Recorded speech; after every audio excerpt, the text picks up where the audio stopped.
That push to go live button, I got the feeling that means that we're probably going live sometime soon-ish, if not now. What? BDC Retro is already in here. Damn, that was fast. Alright, so if anybody's watching this on the VOD, usual disclaimers apply. Feel free to skip ahead, but I think we're going straight into things today, so won't be as much of a delay if you're watching this on YouTube. Please be sure to subscribe. We have a ton of you out there, and a lot of you are watching the videos, but only about half of you are subscribing. Boost our numbers up so we can brag about it, please. What's up, BDC? You're clearly first in here. So what I'm going to do today, and I'll probably repeat this as more people come in, what I'm going to do today is see if I can get a couple more just sort of placeholder animations in place. Not all of them, just some simple like attack, get hit, and die, I think. Just to make sure that we've got that for our usual sort of major ones. Ollie's trying to call me. What? I'm streaming, Ollie.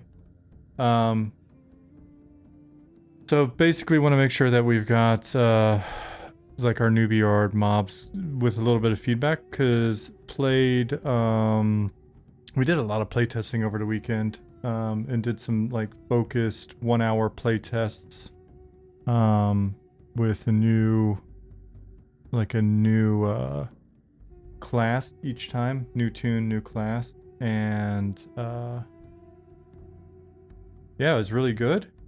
But the thing that I think would have helped a lot was just getting even my crappy animations, just some animations on them so that we could kind of see that little bit of extra feedback. I don't think I'll be able to get them in game today because I honestly don't know how to do that.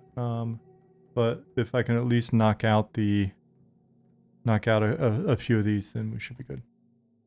Hey Ramez, what's up Bullet Catcher? What's up Rev? Let me see what Ollie's trying to get a hold of me for. Make sure it's not an emergency. 1 sec.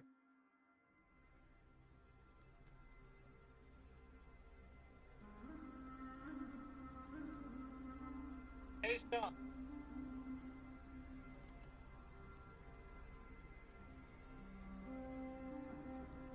Nope.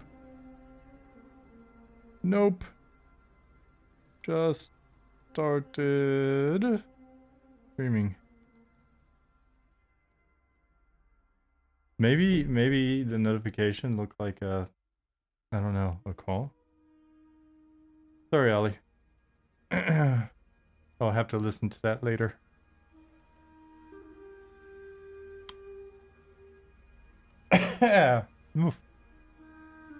Xenix, Justin Beard, Guado EQ. Hello. All right. So yeah, I'm gonna see if I can just get some quick progress on some placeholder anims. And oh, that's looking pretty weird. And then we'll go in and we'll playtest some. There's some new stuff to look at in game.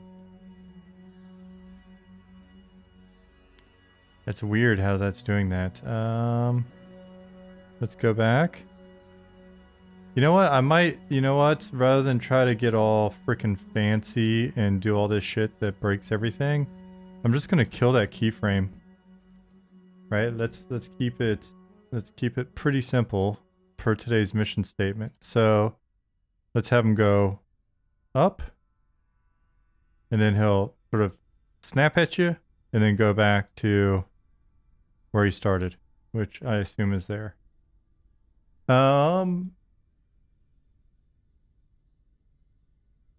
Will it slither? Oh, let's see. I should have a slither open. Snake run. It's not a good slither, guys. It's not a good slither, but it's a slither. So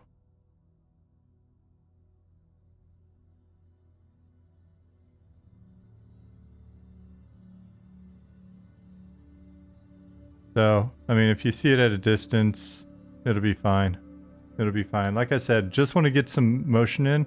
Pattis, I was telling him that we play tested a ton over the weekend, and the playtest felt so good that I think to just get the basic sort of movement anims, get hit anim, attack anim, and death anim for snake, beetle only needs 3 of those. And if possible rat, then I think it'll feel even better. And then either when Zukin gets time, or if we get animator, or if I come back in and spend a little bit more time on him or something like that, then we can always replace and improve or whatever. How's everybody's weekend? I'll be honest, I drank a few too many beers in the garden with the neighbors on, when was that? Saturday? Smoked some turkey breasts in the smoker. First smoking of the year. That was pretty good. Let me look at this. Make sure there's no weird mark. Weekend was great. Finally had a couple days where it wasn't. He had X105. Nice. We had a couple days where it wasn't like kind of weird and rainy, which is nice in Germany. So I'm just gonna treat that as like the up position. Maybe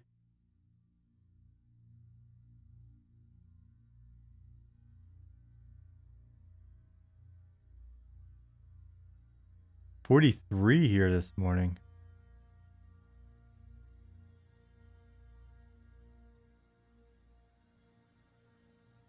That's cold for the US.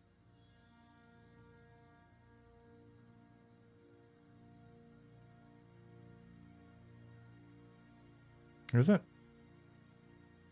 Or am I confusing Fahrenheit and Celsius? Okay, no, it is. That is. Alright.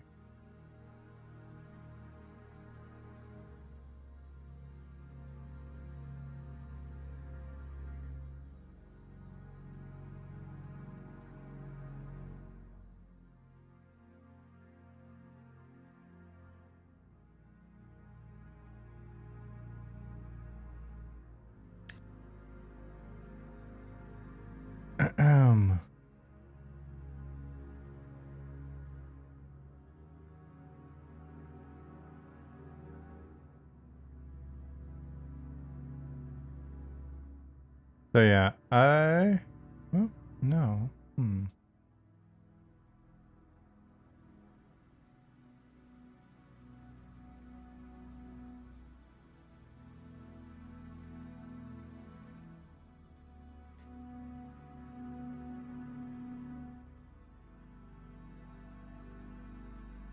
Pull that back a little bit more.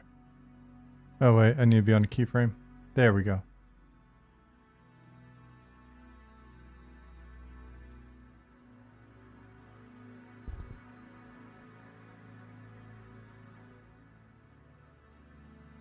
Okay.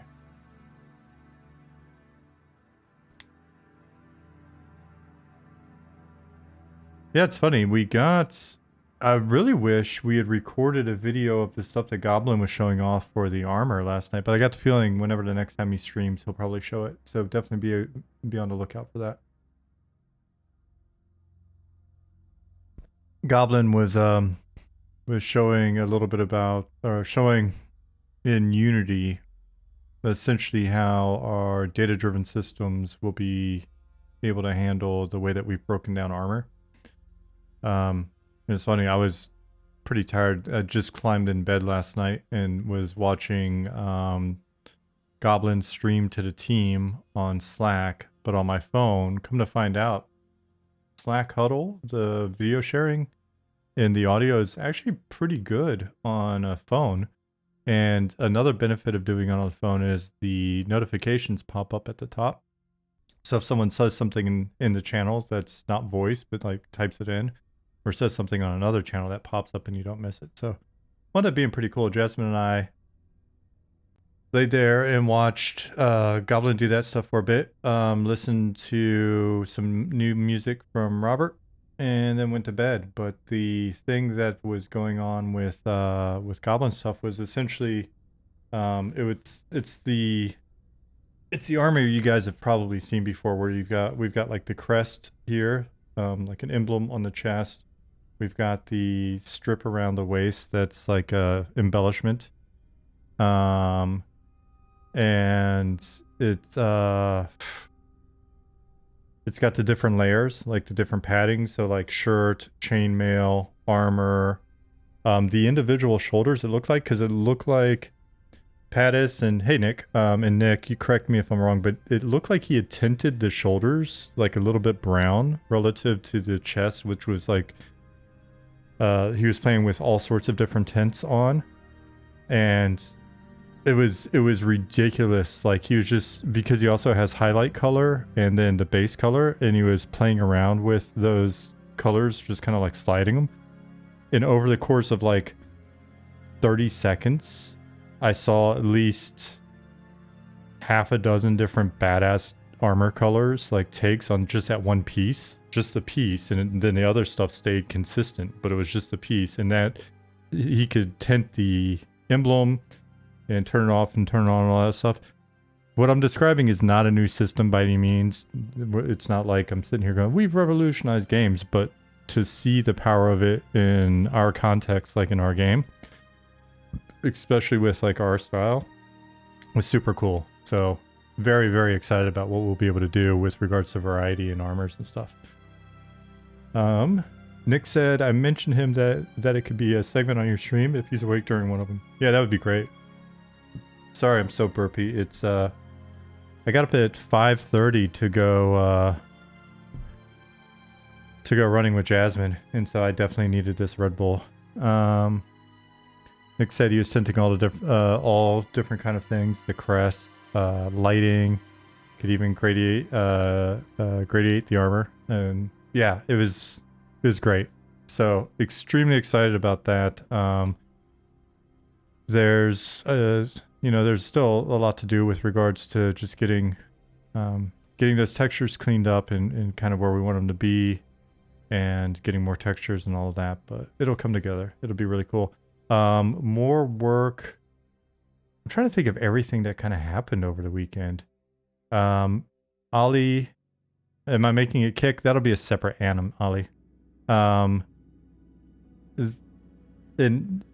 Nope, I didn't try to call you. I don't know what happened there. Let's see. Ollie got more weather functionality in. Got clouds in, so we can look at those in a little bit. There's character customization work getting done. Like I said, a ton of playtesting, and Nick was making a lot of changes, so we'll playtest in a bit. And the playtesting already felt really good. What I tried to do is just kind of, I just started my stopwatch and played for like as efficient of a 1 hour grind as I could to see how far I'd get. And did that with Cleric, Wizard, and Fighter. And it was interesting to get the different feels and stuff. And the rest of the team was in there as well. So Nick got a bunch of feedback and then made some adjustments based on that. So, but I know I'm forgetting a lot of work that got done over the weekend, but that's what happens when a lot of stuff gets done.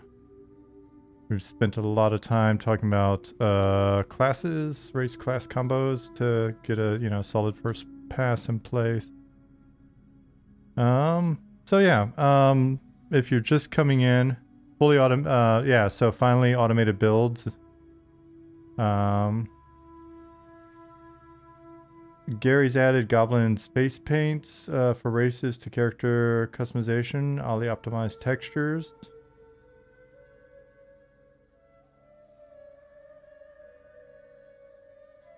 If you're just coming in, model loading is like 20 times faster. I swear, even before whatever check-in mentioned some sort of optimization, I swear my frame rate was much better yesterday. Inventory system completely changed.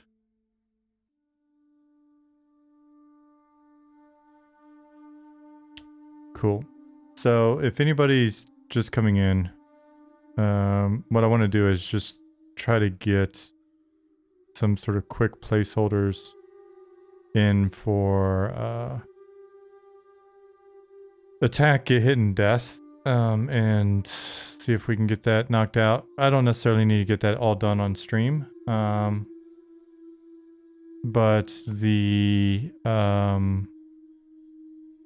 but I'd like to get that in this week just so that they're sitting there because we're doing a lot of playtesting and I think it'll help. Ali said optimize graphics memory usage. Now we use 1/5 of the GPU memory for textures compared to before. Yeah, it felt a lot better.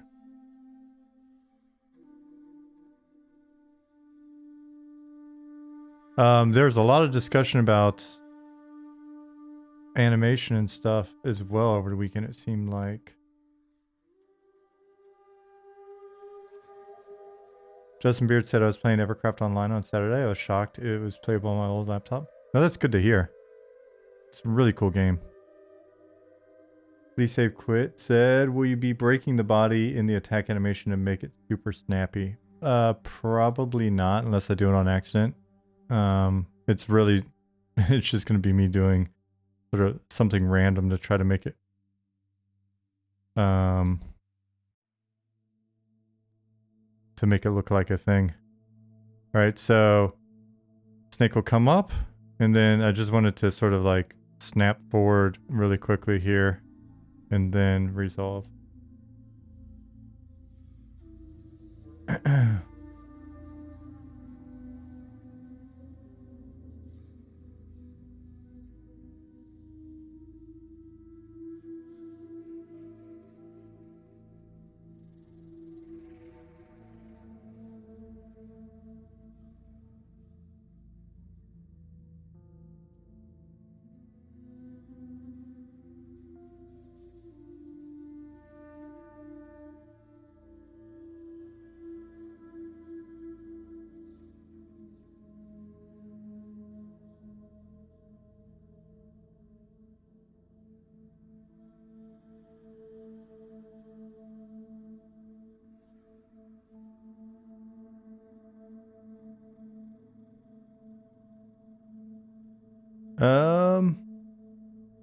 We need potato mode for toaster computers.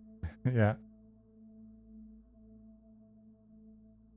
Ollie said, yeah, we haven't quite hit low end yet. The big thing for us is texture memory that we currently require more than 1.5 gig GPU, which most modern chips have, even the integrated ones, but it's on his radar. One of the next optimization passes will address that. It's mostly C environment generated textures. Our water is heavy, but it can be optimized. Has the sand been optimized yet? I remember you said that was heavy as well.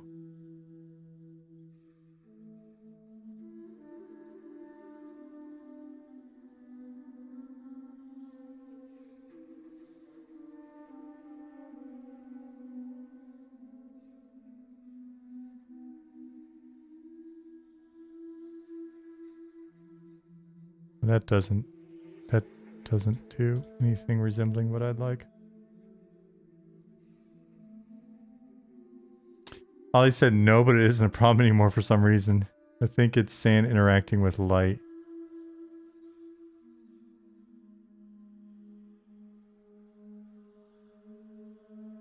Dancing snake.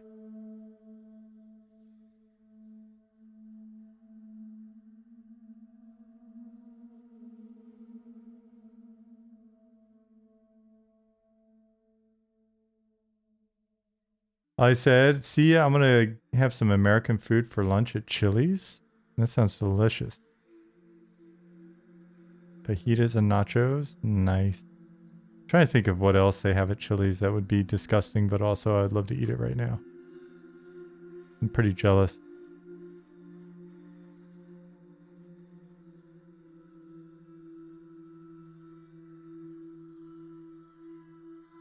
The fancy Bahraini Chili's.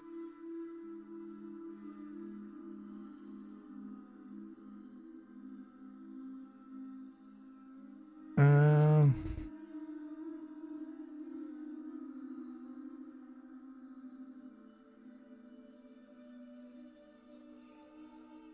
A good burger? You can get some pretty okay burgers. Oh goodness. Oh goodness. We're gonna have them lash out at you.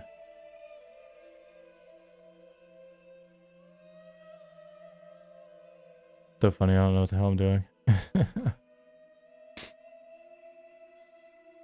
We have some pretty good burgers in Germany. It's some of the other stuff that I miss. When I was in Stockholm, they had pretty much everything.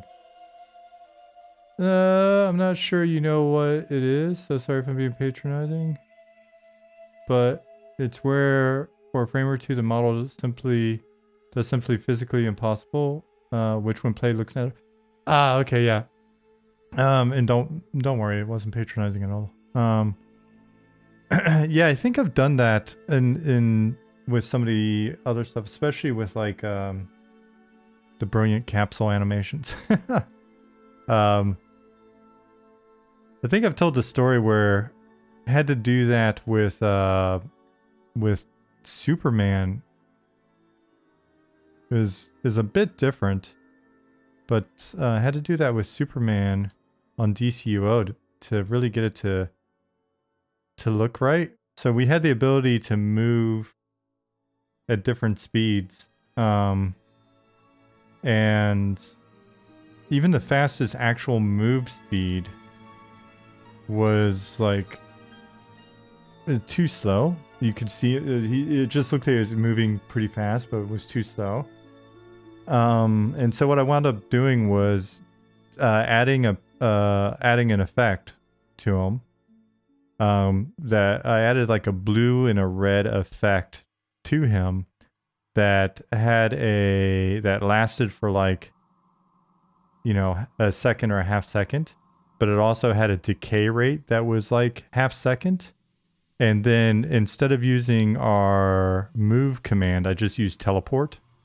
And so then when I wanted to move them somewhere like and really convey like superpower, and wound up doing this with other NPCs, I don't know if it stayed in that way, but this is how we did it. Basically, I would just teleport him, and then his particle effect would wind up having a decay rate that lasted long enough that it kind of slowly caught up with him, kind of like Tron. And so then it would just be blink, and what you would wind up seeing is him move to the spot with that little bit of what almost felt like a fake motion blur or something behind him. So that's the closest I've ever done to some shit like that. I honestly don't know how to make something that snappy or whatever, or do anything weird in Cascader. But again, that's why we have a job posting on the website and on Discord for an animator, if you happen to know one or be one.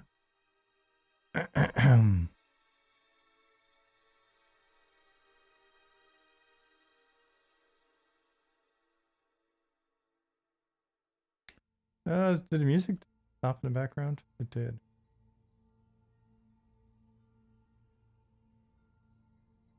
Oh, it's like building up again or something.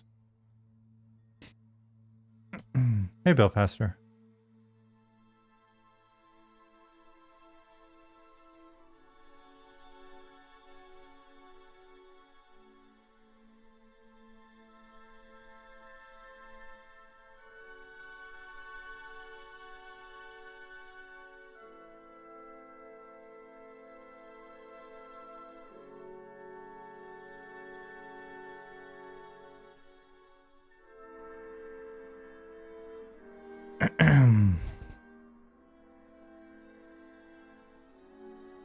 Unfortunately, not an animator. Used to work QA, so I know a little bit about everything, but not expert at anything. Fair enough.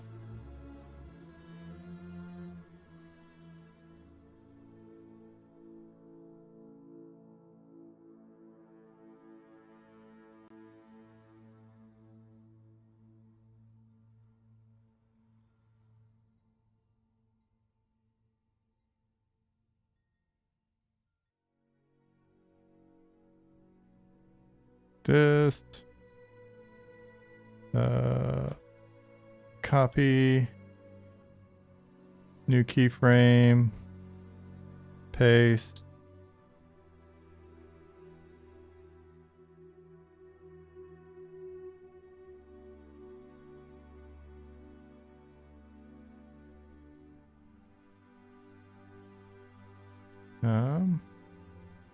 So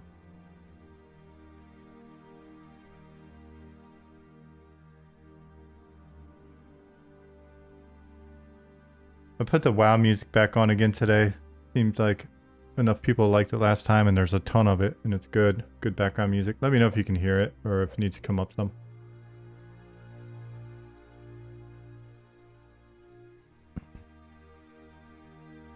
Probably only do this for maybe the first hour, so maybe another 30 minutes. We'll see what we can get done, and then we'll go in and we'll play test some.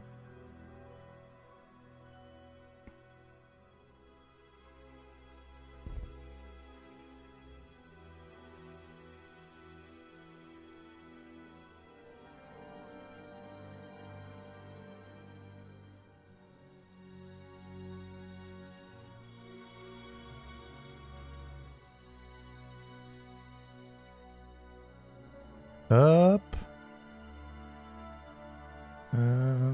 Copy. F.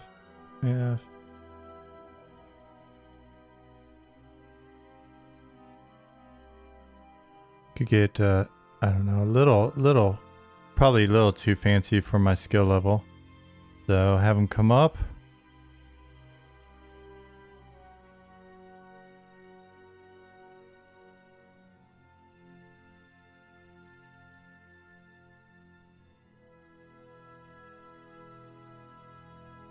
This may wind up looking silly. That's so fast though. Alright, so let's expand this back out so we got a little bit of room to work with. Copy this and this. We'll move them down here, give us some room. This may wind up being too much bullshit for a attack animation, but you know what? Why not? Why not play around a little bit, see what happens.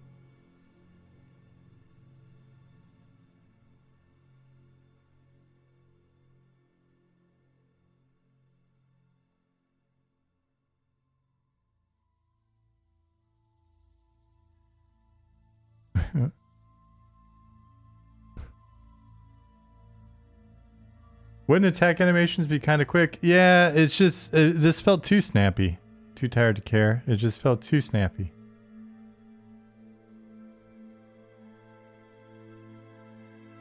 Alright. We'll simplify it again. We'll keep this. F that out, F that out. No, I'm just playing around.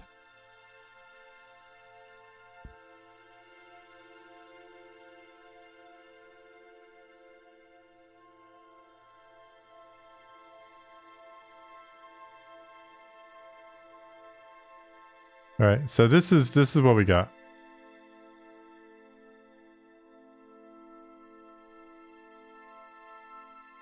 And then in theory, it could go back to like an idle.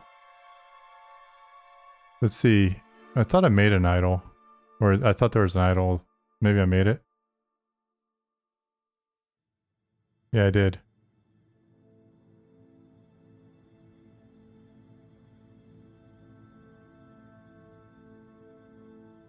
Dark Inside, good morning.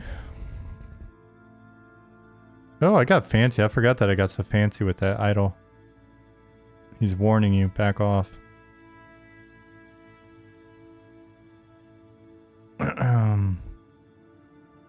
Alright. So don't save. Let's just take this for now. Maybe if we can get the timing to feel a little bit better, we'll just call this a day.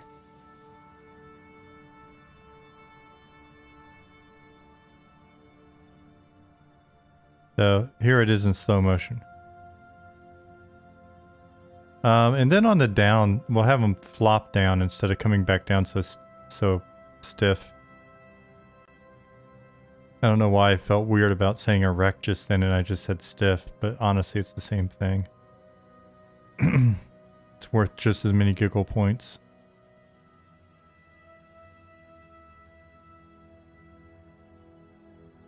Alright, so he's here. He buries himself in the sand apparently. Maybe we should fix that. Then he hops out of the sand apparently. And we'll pretend like we didn't know it. You could always put some googly eyes in a snake and call it call it good. Fair enough. Life was a lot easier when we just had capsules.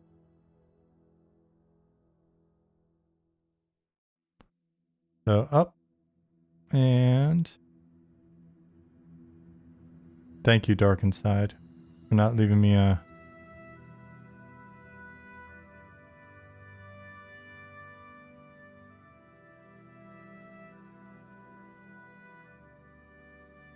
Then we'll bring this.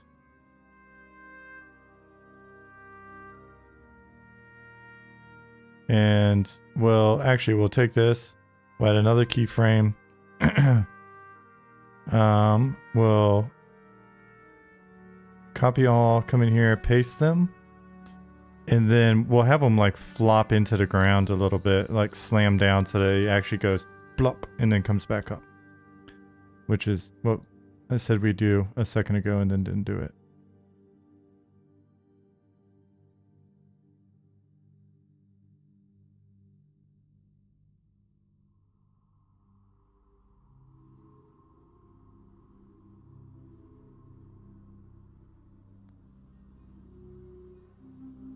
So have them kind of flop into the ground here.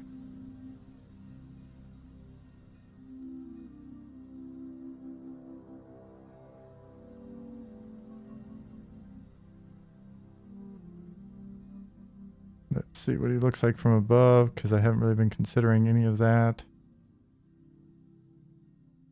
Boom. Then he just kind of comes back to where he was.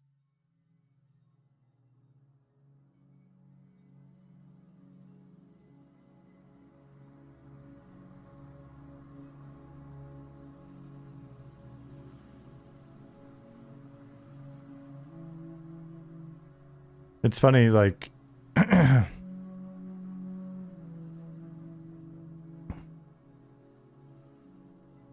We've got, we're making great progress, but...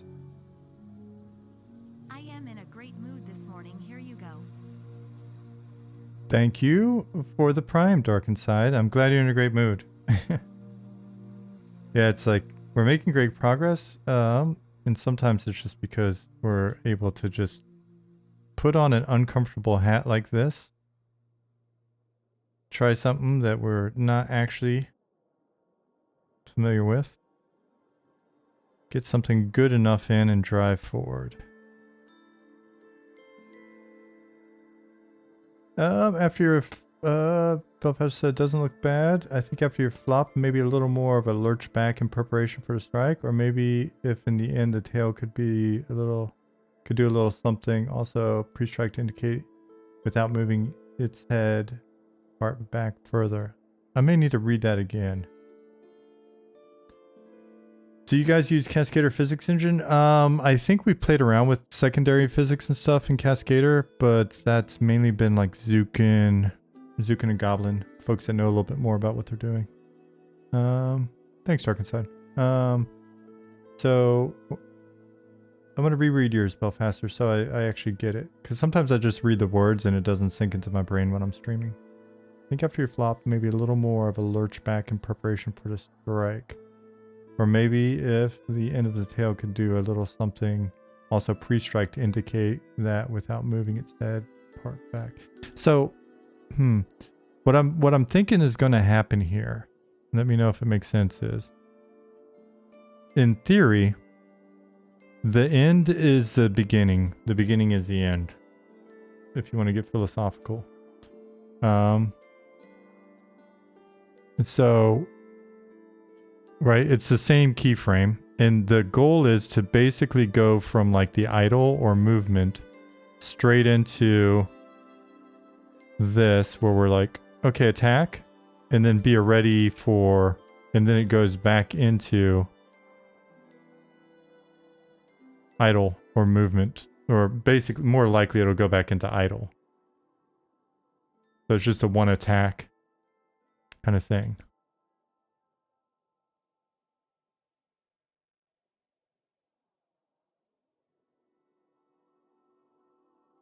Hey, Kellogg.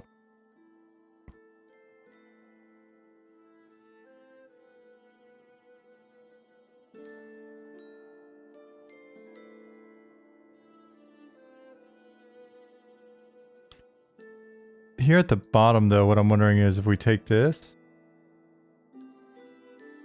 Why'd you have to say Frosted Flakes? Now I want some. Every time you guys discuss cereal in here, you ruin me for the next shopping trip I do. Because my grocery store actually has American cereals and stuff in it.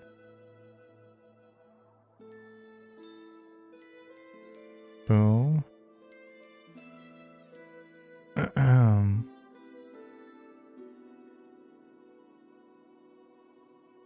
Bill Faster said, do you have the head come back already? So it may not need to move that back more. So else it would start looking like a cobra standing straight up. I think I'm missing something that you're saying. So we start from idle. We come up.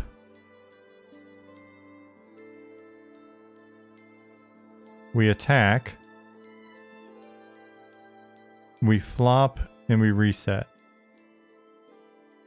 And here I think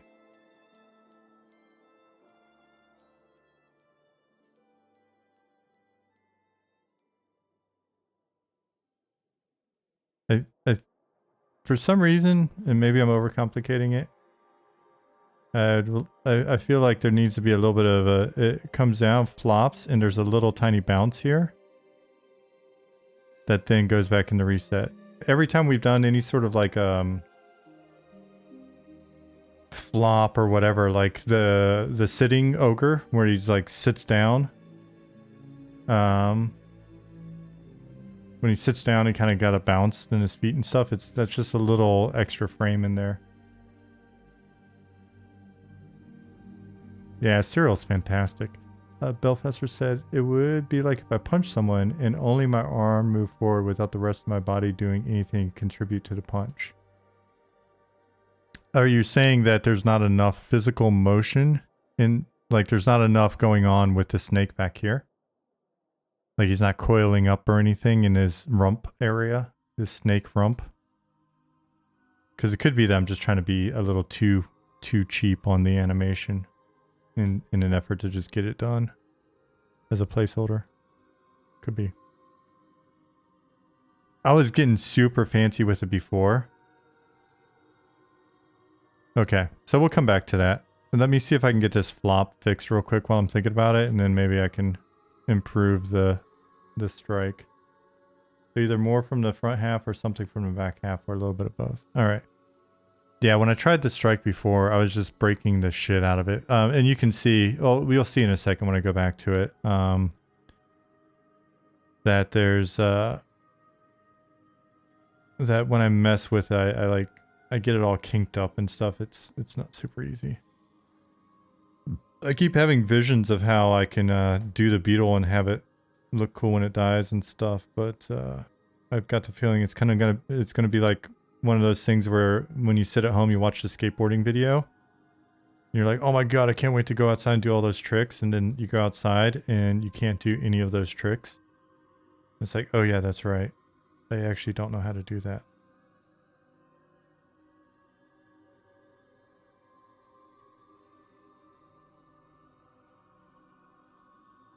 So, you mistook a coiled up hose for a snake once? That could be scary. Despite living in Arkansas, Texas, you've only seen 3 snakes, not at a lake, that those don't count in nature, so not entirely sure typical snake. We're not going to do an actual real snake animation. We're just going to do a fake MMO, very cheap, quick snake animation. We're not trying to make it too crazy.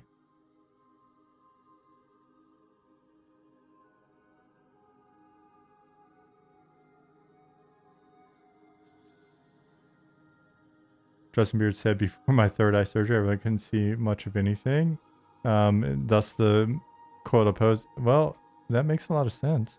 I had a really big rattlesnake that lived in one of my yards when I lived in Austin. And he was scary at first. But then I just kind of got used to him.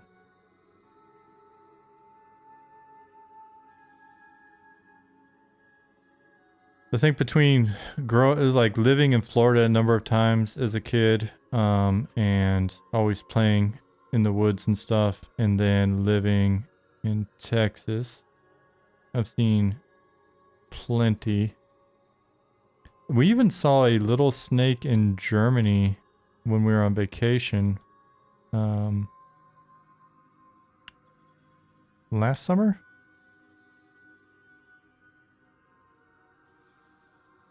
You should see what the autophysics does to it. Little running man icon, show green copy of snake.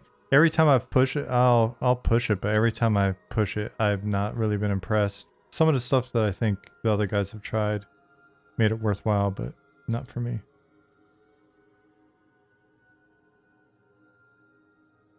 See, like I'm just going for very sort of cheap, like honestly, if I had this in game, I'd be okay.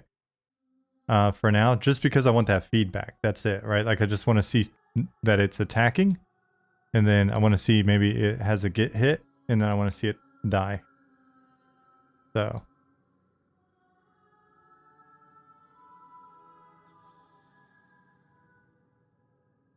So I may just save this and go to the next one. Unless you guys have like the brilliant master move that I can do pretty quickly here.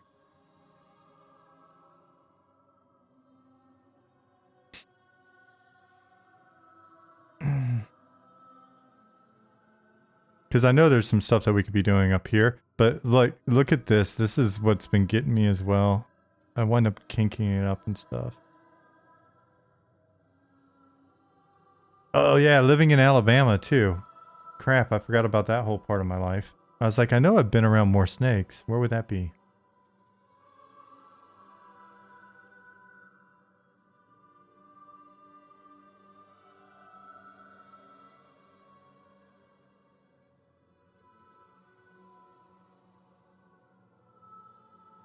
We'll get it fixed up. We'll clean it up.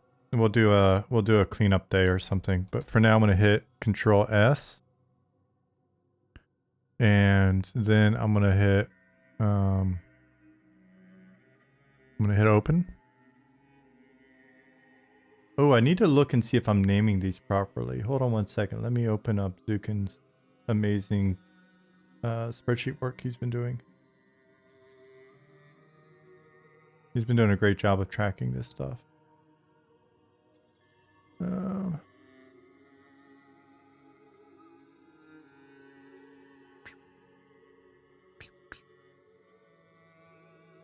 All right, so this should actually be named Attack Basic 1.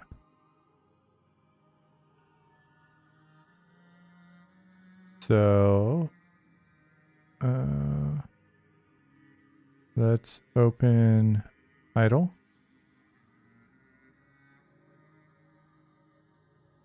Let's close attack.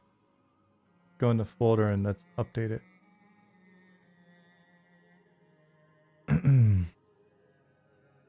Justin asked, has anyone ever had any rattle or any snake to eat? I hear it's pretty good. And then Rev said, I've eaten rattlesnake. It's okay, I guess. I swear I've had some. It just wasn't memorable. I don't think. I couldn't tell you what it tastes like. I've had alligator too, but for some reason I thought alligator tasted like really big frog legs, and frog legs tasted like fishy chicken. Those are all my astute opinions on what those things taste like. Could be completely wrong. Anybody that's super familiar with it can call bullshit if you want.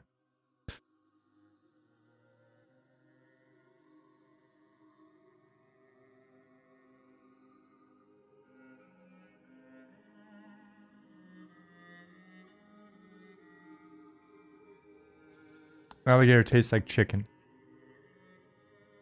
And frog legs taste like fishy chicken. Isn't that right?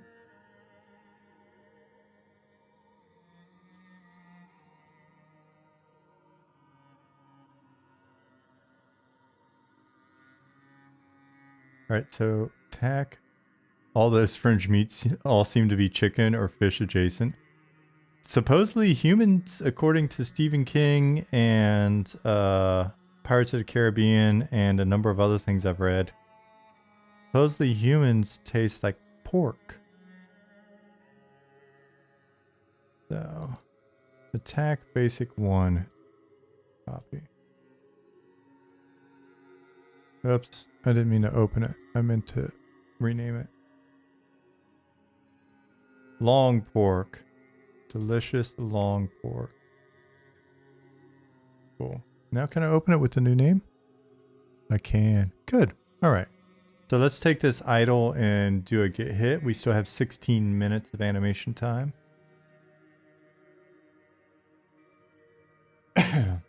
Kangaroo is more tender, but it's like venison. I've never had turtle. I have had shark. I don't think I've had turtle. My dad loves to tell the story about how when we lived in Louisiana for a little bit, him and his super Cajun friend used to go, they would hunt squirrel, they'd all like going crabbing, bring back tons of crab. But he said I used to eat squirrel brains with him, which it's one of those stories you just kind of tell because it's so gross, right? Like squirrel brains. But he loves to tell that story. I'm disgusted with myself.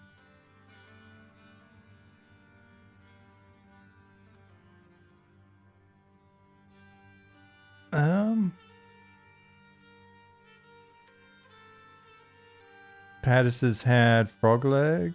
I've had frog legs frog legs that taste more fishy and some that I haven't. Not sure if it's a freshness or how it's... Okay. So I wasn't making that up.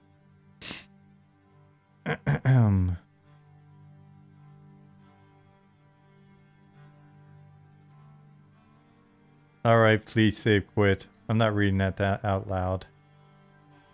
You're trying to get me in trouble. I don't know what kind of stream you think this is. Save as.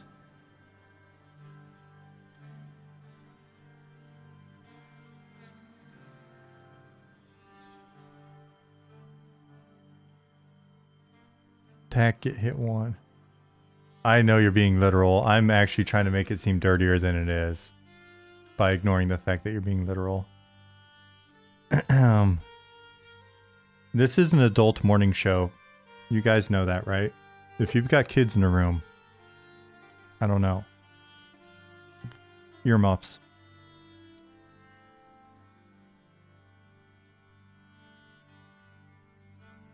Belfaster said, I think Bison is the only one I would consider better than the original. I've had a lot of good bison. I've had bison once or twice where I was shocked at how gamey it tasted, but the rest of it was great. You're actually making breakfast, having fajita spiced chicken and Carolina gold mustard sauce for breakfast. Good job, Justin. I've got a nice big piece of pork that I'm gonna put on the smoker tomorrow. Smoke it for like 5.5 hours during the day. And tonight, what I may wind up doing, it's 2:48 here, and so when I get done streaming, I'll see what Jasmine says, but I may just go up, take dinner and stuff up to the garden and cook it up there and meet her up there, which will impact my time a little bit this evening, but okay, cool. Yeah, she wants to do that. That'll be fun. Because she's got to work like full weeks the next 2 weeks. And so she's not getting very much garden time. Mike Panov said, hello, robot. May I ask what app this is? Max, or it is an app called Cascader. Here, let me spell it for you. You can, because my body is covering up the name in the corner. So, Cascader. And it's just kind of a standalone app. It's super simple to use. That's why I'm using it.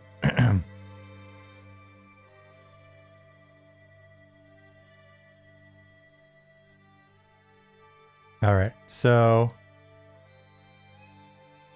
what I'm going to do is I'll just start from this first keyframe And then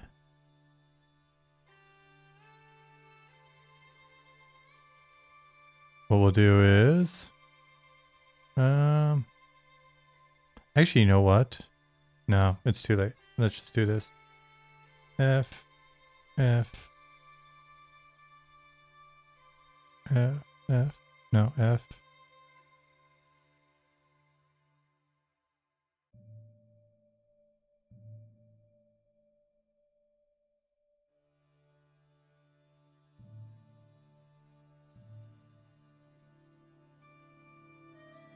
F, F.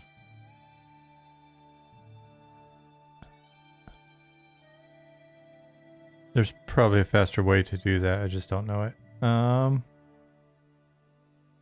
So is it 2 words? Might Panov, or is it Might Panov? Anyways, Might Panov or Might Panov. I'm not an actual animator. I'm just doing some placeholder stuff for us at the moment. Just really quick. And then I'm gonna be popping in and playtesting a bit in our game. Alright, so we've got this here. And I just want to do like a quick sort of reaction. So that we've got some feedback for when he gets hit. So it'll just be kind of like a ouch.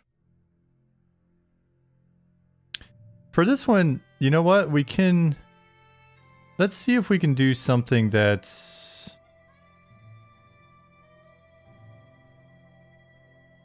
Is this a woman? It is a snake. So I guess that depends on how you feel about women.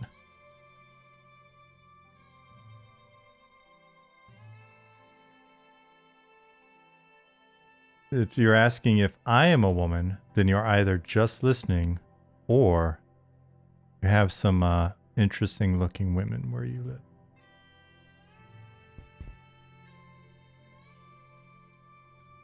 Is this a joke? It's okay.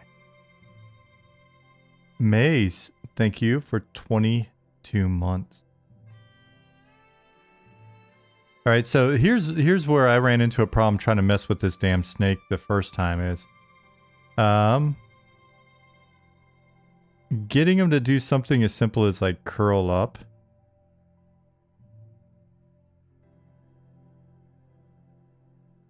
I guess you'd be a hot woman if you were a dwarf. I'd be very kind of like, I think, lanky as a dwarf.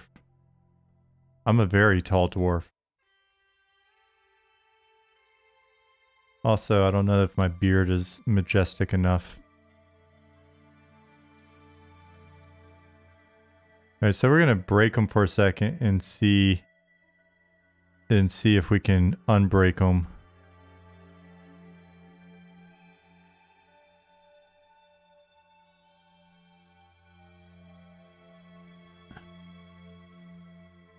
See if we can smooth this out a little bit, or if it's just gonna be me.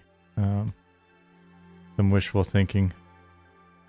So you can see, like, I've had a lot of problems breaking the snake. That is not a euphemism.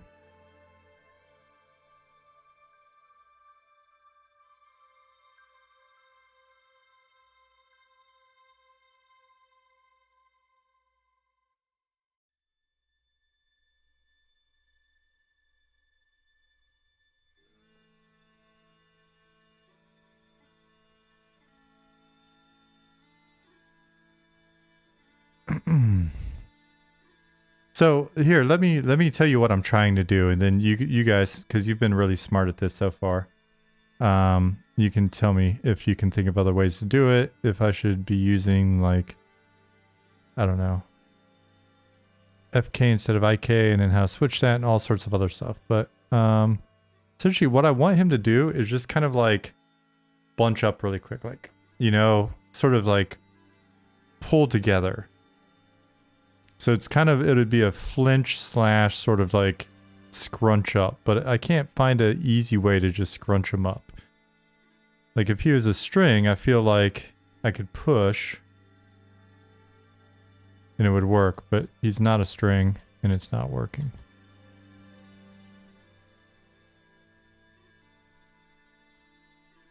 Pull in a circle, correct? Or yeah, more like a squished S.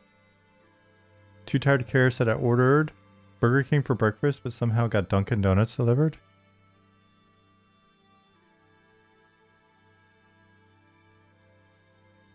Getting food delivered, isn't that expensive? I was talking to a friend. Who was I talking to about that? I was talking to... Oh yeah, I remember. I was talking to Hashpipe about that. And he was telling me how much he was like, how much it costs to have food delivered. I was just like, oh my god.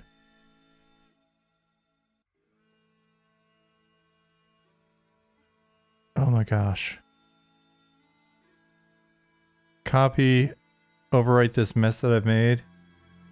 Hey, Sipstitcher. Thanks for the follow. Elon Musk over here ordering Burger King for breakfast.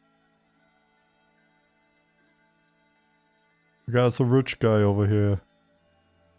Yeah, I mean, I basically just go to the grocery store every day or two.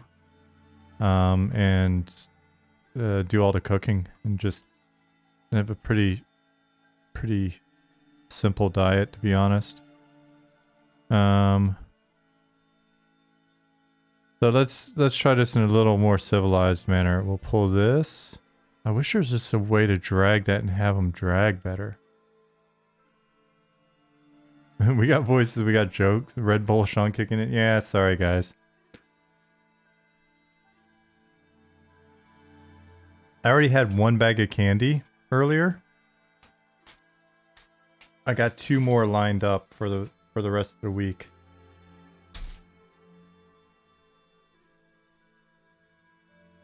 Not only is the delivery getting crazy, but most restaurants jack up their base prices on the app, so you're getting ticked twice. Ouch. Too Tired to Care said, yeah, and companies are having you tip after being taxed and fees. And then they're stealing the tip, so then if you want to be a good tipper, you're also maybe giving them a little cash on the side. Justin said, I'll be honest, I live off Mexican food and Starbucks. I'll be honest, that sounds like a fine diet. It's just not one that I'm able to have. Ooh, I got my new bike over the weekend as well. I got my new bike on like Thursday or whenever that was. Friday, I think. Did I get a chance to hop in on Evercraft over this past weekend? Primus, no, I didn't, unfortunately. My weekend was very outdoor intensive. I spent a lot of time with Jasmine at the garden, and then the next day, Jasmine and I recovering from our time at the garden. So,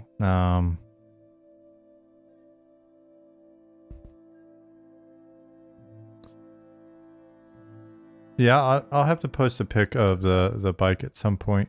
Post some pics for you. I'll do it on my stream Discord. That way I'm not cluttering up the professional business Discord with my silly junk. This is my stream Discord. That's the professional business Discord. This is our website if you don't know what we're doing here. You'll see more of it in a sec.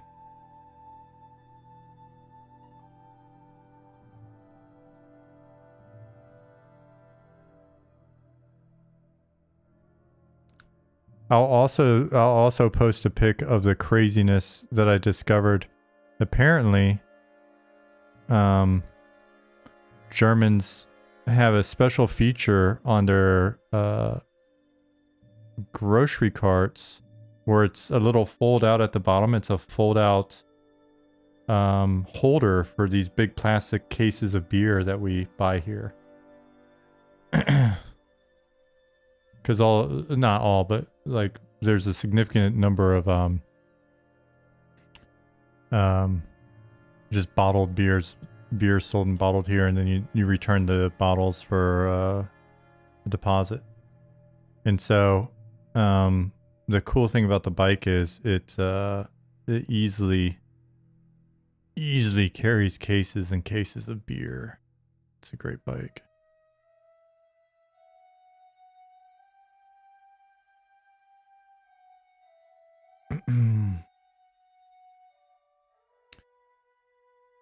Ryman J, thank you for the follow. Sib Stitcher, I think I already thanked you, but if I didn't, thank you for the follow. I thought I thanked you. I hate when I miss those.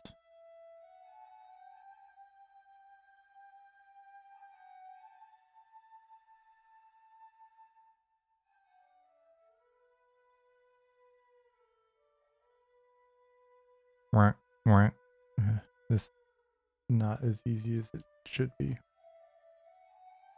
Does Cascader let you lock joints, nodes on the rig? If it does, locking every other one might let you do what you're trying to do before. Keep it from pinching yourself. Interesting. Help me discover that real quick.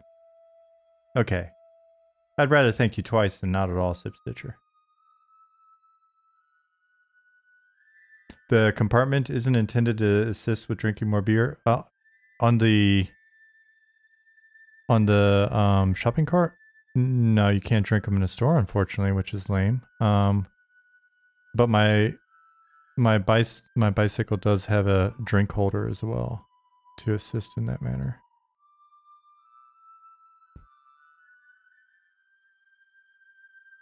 Have I tried drinking a beer in a store? That is a fair point. So Belfaster, let's add remove keyframe.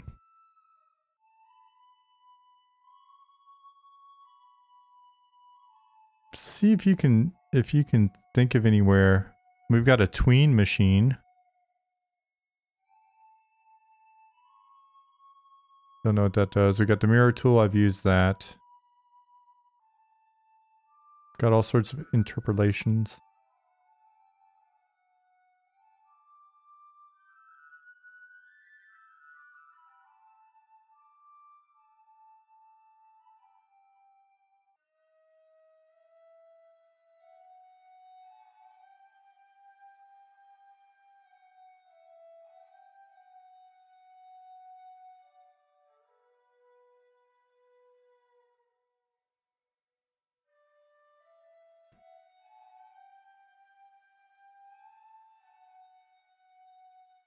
There's a little lock symbol on a button under commands.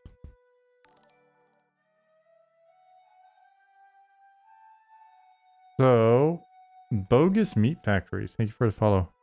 Using only keyframes. Show fixed set of trajectories. GUI.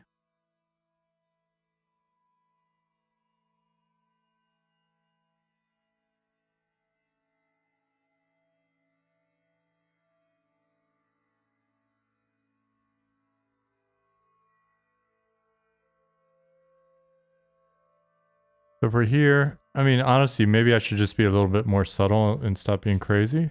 What we'll do is we'll just take all these, copy, here, F, paste. We'll just give them a very subtle, like, ouch. Call it a day. Even that's not really wanting to do that. We'll add this.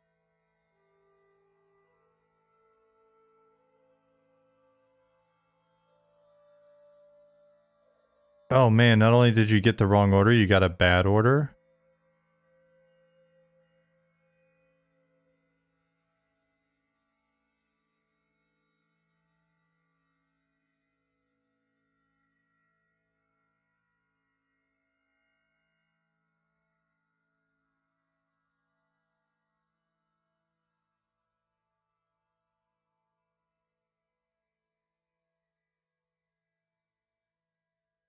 The only thing worse than a wrong order is a bad wrong order.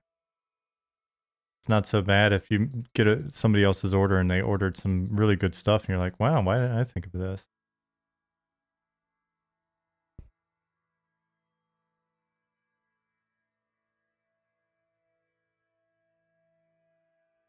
Ouch, ouch, ouch.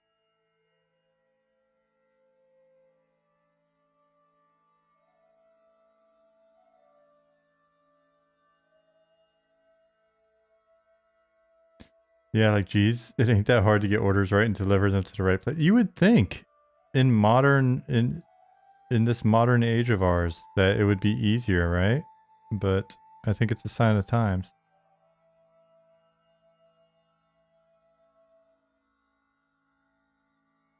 Ooh, that's a good question. Should the snake even be going to the snake probably shouldn't be going to this side. The snake should be going to the other side. Because most players are going to attack from the right.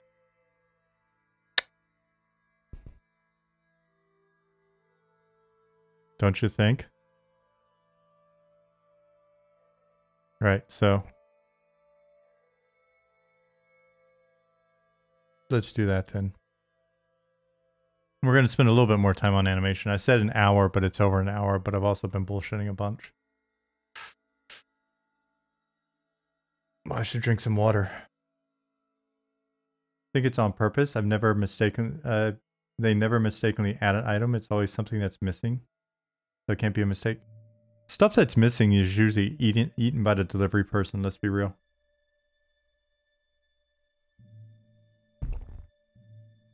And I say that as someone who's had a lot of friends do delivery. I've done delivery. I've never eaten anybody's stuff, but I'm also a very unique character in my integrity and awesomeness. But my friends have definitely eaten people's stuff. I am Soto-san.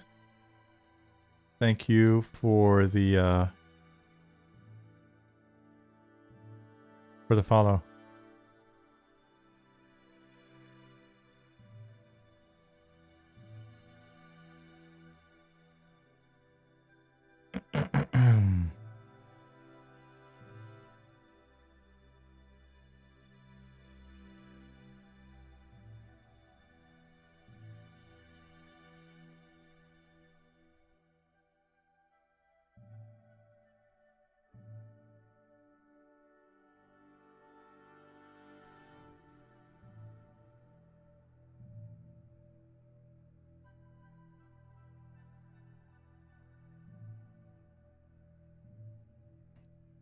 Oh man, it got quiet.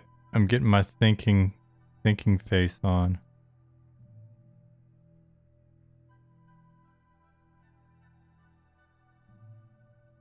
This is my thinking mode.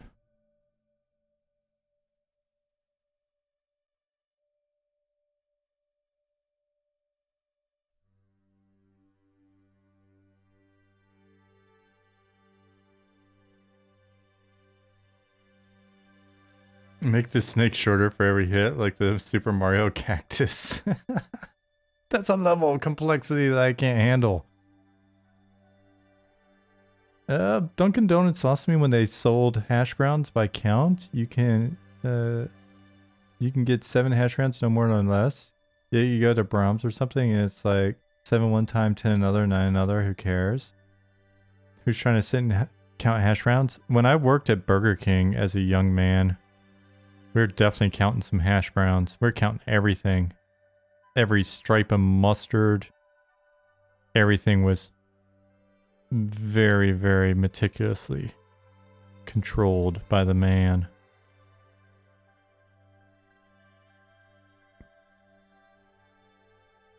You will do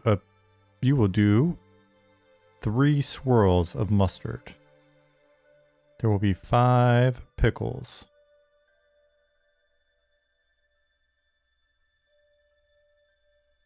This isn't very realistic for a struck snake.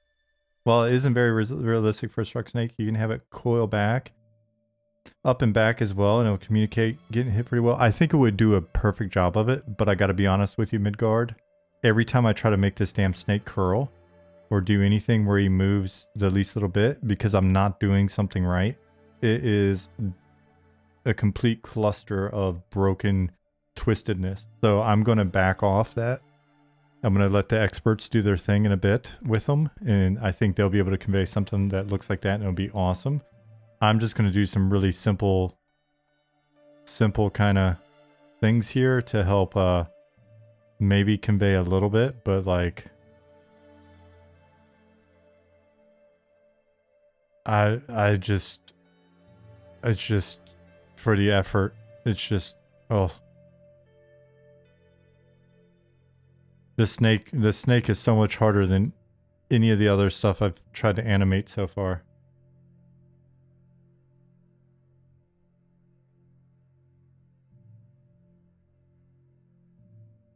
That just looks like he's dodging it. Look, that's not a get hit. That's him just being like, you missed, you sucker.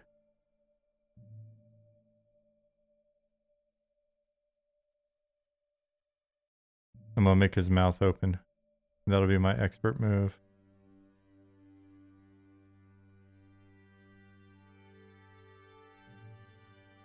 Oops. And that was when Sean failed to make his mouth open.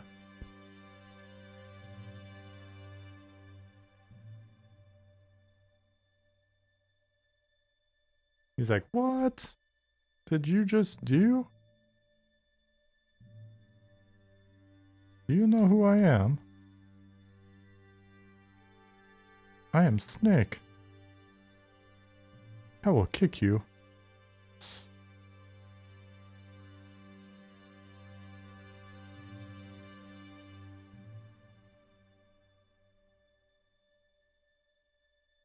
Hey, Dargoth.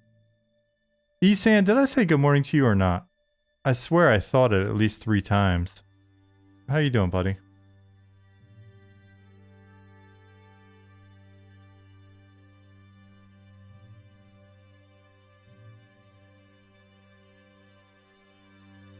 Is Nick gonna snake you?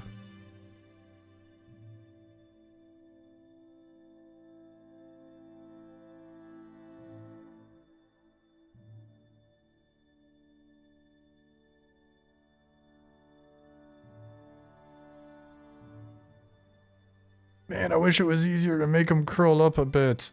I know exactly what you guys are picturing. I'm picturing it too, and it's just not as easy as you would think. But we'll get some motion on here and see if the motion does something for us.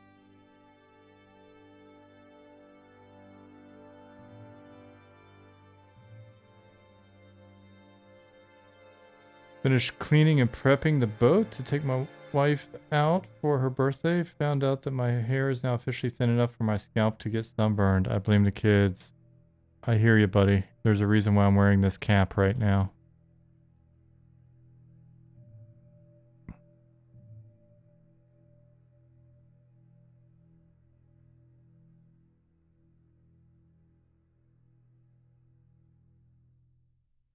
I wonder how bad this thing's gonna just twist all to hell when it animates. But we'll see that real quick. We'll just do this and see. See it just gets so wonky.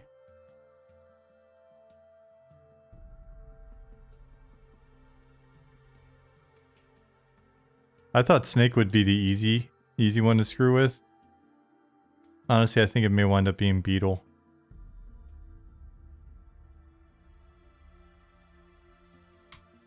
He's got more legs, I know, but...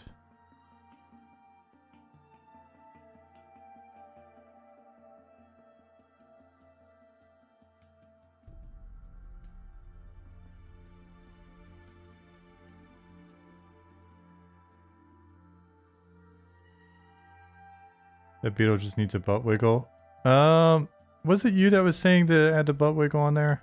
That's Zukin's animation. I'm not gonna go in there and start wiggling his butt without permission.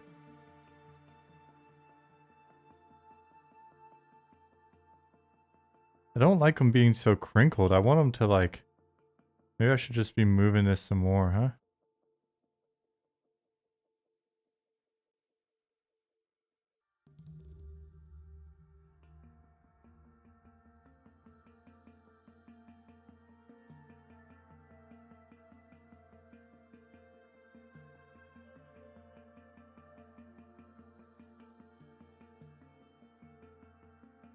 This here. I'm gonna whip his tail all the way around. Wild, I know.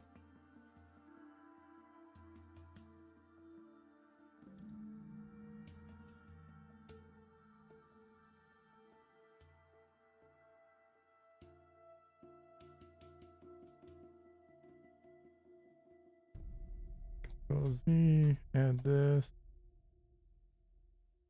Whoa, I just straight up broke him in half. I snapped the snake.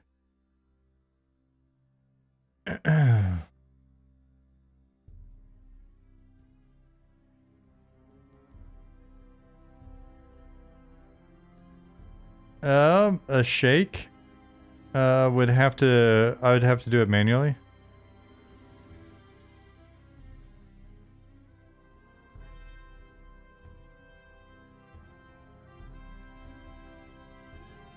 Watch Sean buy a snake, a motion cap sleeve, and a long stick.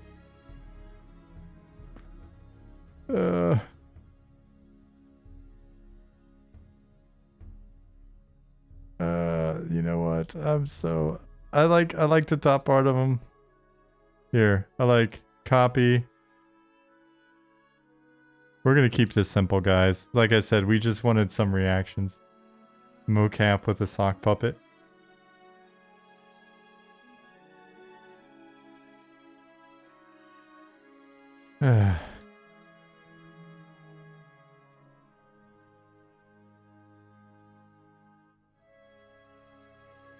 But it's just, I just don't want to not have some more motion in here. It's just...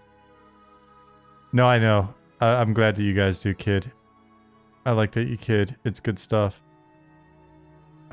Man.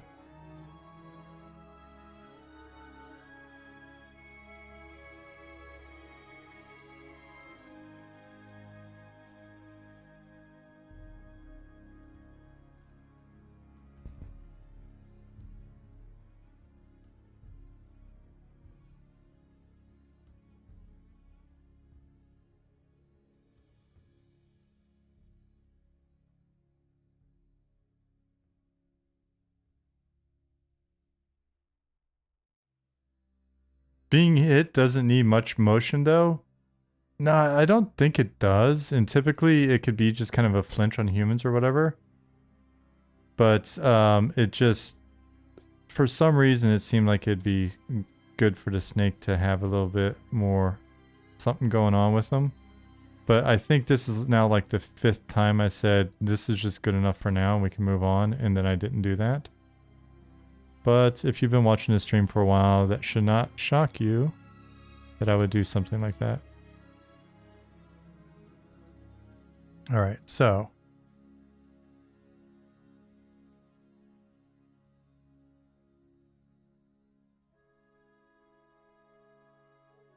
Oh, and then he needs to go back.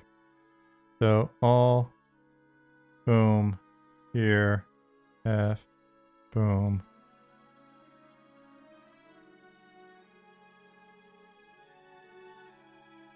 A sound effect cue.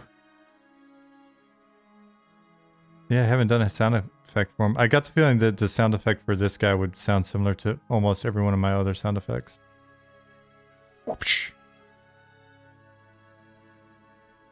As Pattis said, I do the same thing on my streams. I'll clean this up later. 2 minutes later, I start merging verts. Spend the next hour just making you guys watch.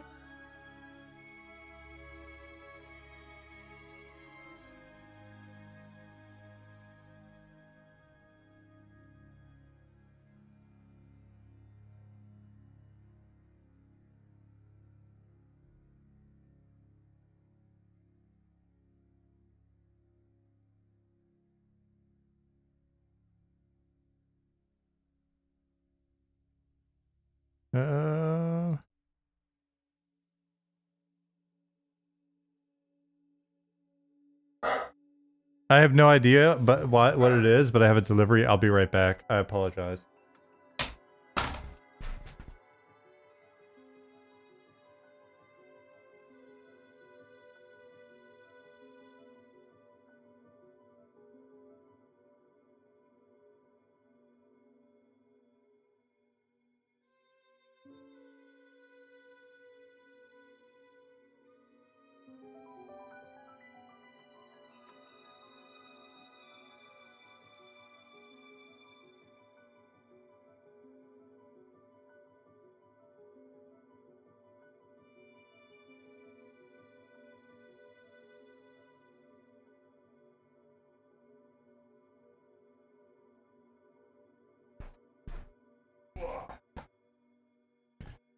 Thanks for waiting patiently. I've got to like jump over a dog gate, go down a flight of stairs, and open a door before they magically like vanish in a puff of smoke within 3 seconds. Our delivery people do not play around. They ring the bell and like run.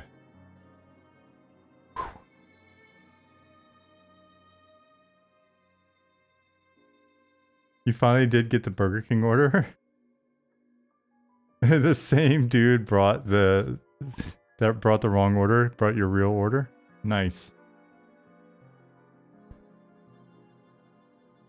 Honestly, I think this will be fine for our purposes.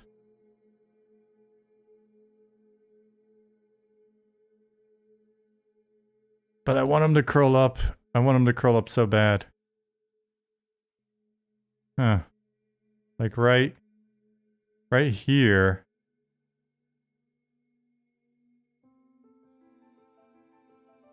Like right here.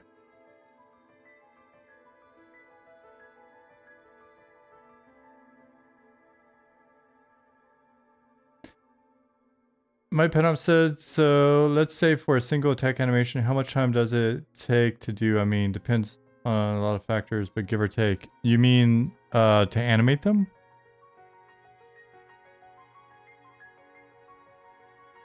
Or do you mean to execute it?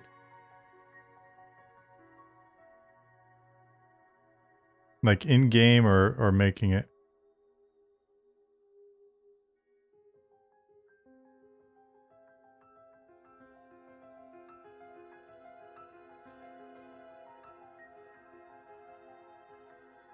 Well, snakes kick in this game? They already do. You'll see that in a minute. They do. They don't have an animation necessarily. But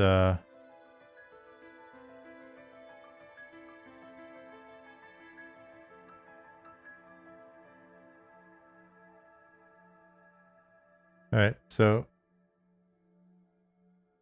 we'll save this. We'll control S. That's enough. That's good enough. Tweak. Alright, I'm done. Sib Stitcher said same in Switzerland. You have to yell at the window, I'm coming, or they leave immediately. Maybe I should do that more. Yeah. But I guess it's different. I guess in the US they would just leave it on your porch and then someone would steal it. So. Alright, I'll stop. I'm stopping. No, I mean, isn't every different attack a different animation? So for the game that we're making, most creatures are only going to have like 1 or 2 attack animations, depending on what they are. If they're like a generic mob, they'll probably have 1 or 2 generic animations. Maybe if we put in a variation on a snake or something, we could put in an additional one. If they spell cast or have a unique ability, then we could layer something in. We could always just take the base and add more in. Later on, if it's like a, something that's more of a iconic mob or something, then it might have a few more. But we're trying to go fairly low fidelity, low invest overall. If you check out our website, you can see our approach. But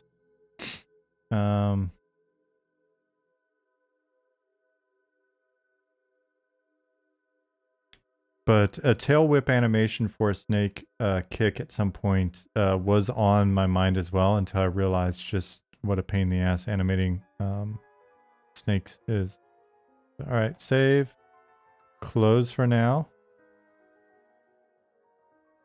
Bring up Unreal. Oh, another thing that happened over the weekend is we upgraded to Unity 2021.3.4. F1, what is it? LST, LTS.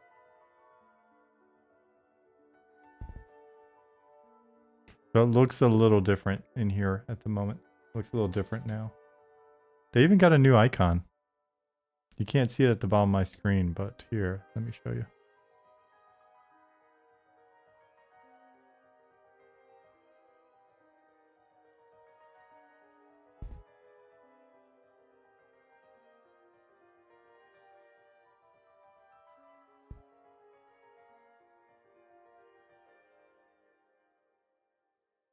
All right, so if anybody's watching that's new to the stream completely, we are working on a massively multiplayer game. It's a small indie team, and you can find out more about us both on the website and on our Discord. And yeah, we'll be taking a look at it. When do we get to see all the cool stuff that Nick was hyping up in Discord? I might show a little bit of it. I can make a new character. So I just made one. Delete him.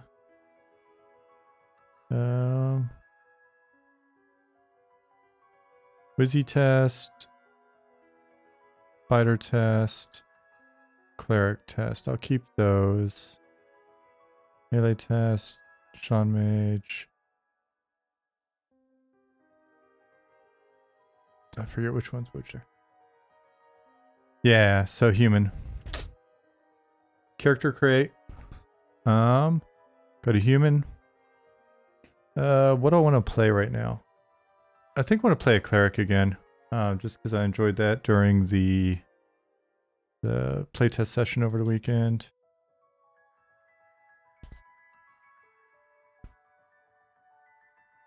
Customize character. So we've got more of this going in. As you can see, we don't have the selectors and stuff like that put in yet. We're still using a lot of placeholder sort of level assets. But when I randomize appearance, you'll see some stuff. Some of the stuff will look kind of crazy. I was looking at it before stream. Keep in mind that it's just, those are assets that we're playing around with the different values and stuff kind of dynamically. The stuff that Goblin can show off will wind up looking a lot better immediately.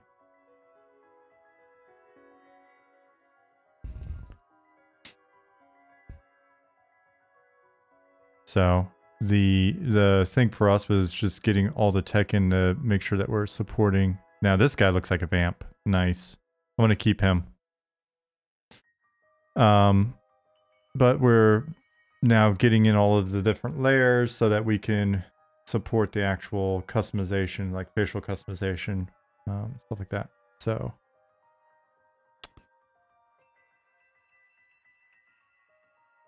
he has to do a burpee to change his look. Yeah, that's how you stay in shape if you're going to be an adventurer.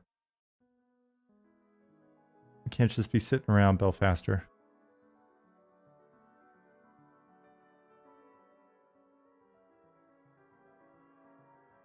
All right, I'm gonna hit pause on this wonderful WoW music.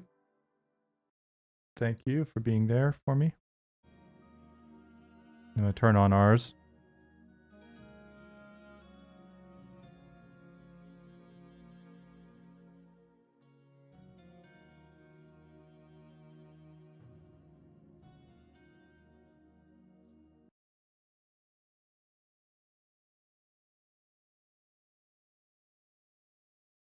I don't know how the skeletons are gonna look, but it always frustrated me in EQ that they seem to only have one lower arm bone. I think ours have two.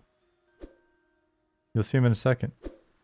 Pretty sure ours are fairly anatomically correct. Did Goblin make the new character textures? Yeah, he made some varieties. Yep, I can repop. GM on. Repop.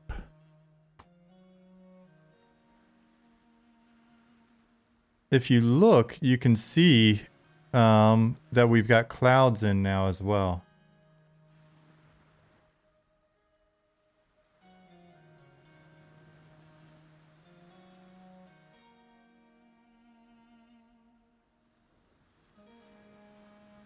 So there'll be more going on this front. Skybox, we were just talking about maybe having an additional one or something like that, or two painted to kind of see effect. But clouds already getting it there. Are the clouds indicators of the weather? The clouds should be linked to our weather system, yes. And you'll notice, you know, when it rains and stuff, that things change. If you didn't see that last week, we'll have it happen again. I want to get a little texture on the moon. Like I mentioned before, Ollie at one point just threw on a quick texture on the moon. And it actually has a pretty strong impact. So it's not just a ball of light. What are the three spheres? Different planets, moon, sun. There are 3 moons. There are 3 moons, and they have a role in our lore and stuff. Sun will be coming up on that side.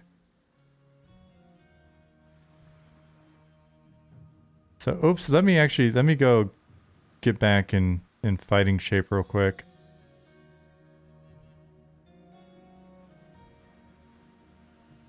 Is one of the moons made of cheese?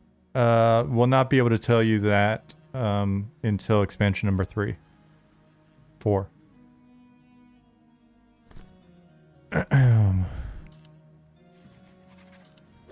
Nick, as I'm in here, if I'm not thinking of anything to show off, feel free to let me know.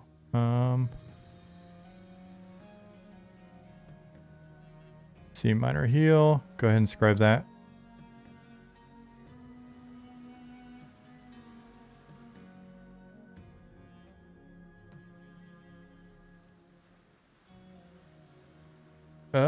Might Panov. And is it, again, is it Might Panov or is it Might Panov? You gotta let me know if I say it right. Lore streams much later, but probably not huge details. Again, I think the joy of lore is more in the discovery in game. And then, you know, reading it on wikis and stuff where the community has kind of made their guesses instead of us just going, here's the story, absorb it. Just Panov is okay? Okay, Panov. Where are you based out of? Because sometimes people mention games and it's like, oh, that's interesting. Because wherever you're at. Oops. I'm gonna stop mimming real quick and watch the moons go down and the sun come up. What's the name of the continent? You'll know that soon enough.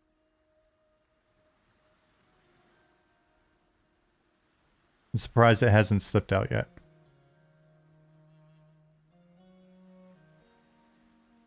All right, so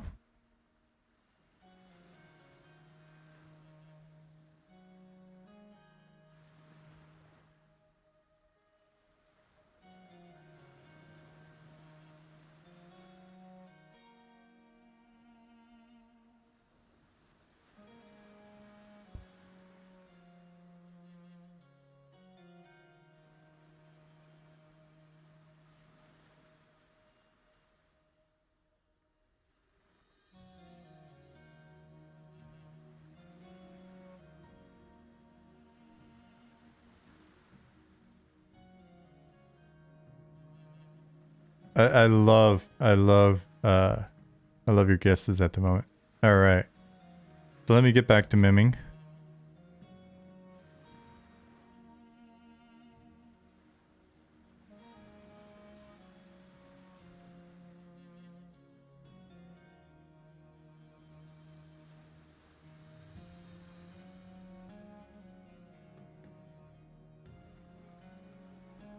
Morath.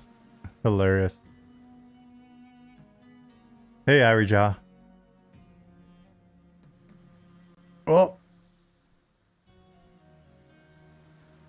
Seeking Chivalry said, I want to play this game, LOL. No LOL to it. You should want to play this game.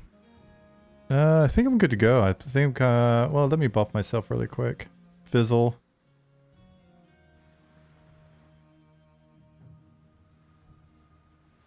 That was a weird weather transition. Yeah, we'll be working on it. It just sort of happened. I think this is more to show off the... Hey, it's still sunny. This is sun shower. Welcome to Florida.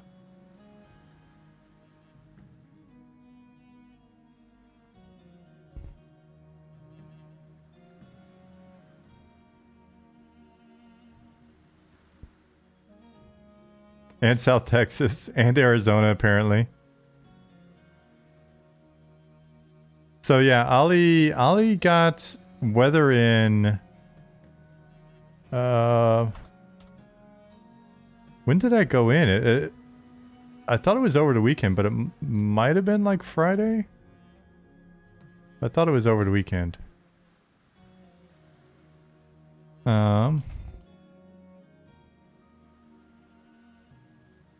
And we'll be doing more with the weather system and different weather types. Like he put rain in because it was a quick one to be able to get in and just sort of like prototype. But we'll have sandstorms and dust storms, and what we want to do is tie that into the scheduler as well. Ollie was asking a little bit about synchronizing it on the server, which in potentially in a way where we could do multi-zone weather effects. I think that's what he was potentially implying. It's nice. The rain is blocked. It's not coming through the structure, which is nice. You know, it's still got a very sort of like stylized look to it. It's very simple at the moment. So we can probably tweak that a bit. And yeah, and so then we can also have the game be aware of the weather state with regards to NPCs and spawning and potentially their behaviors and stuff as well. So there may be certain NPCs that you only, or there will be NPCs that you only find in certain weather conditions, and it could be that certain NPCs maybe behave slightly differently in different weather conditions. And yeah, we'll be working on the transitions.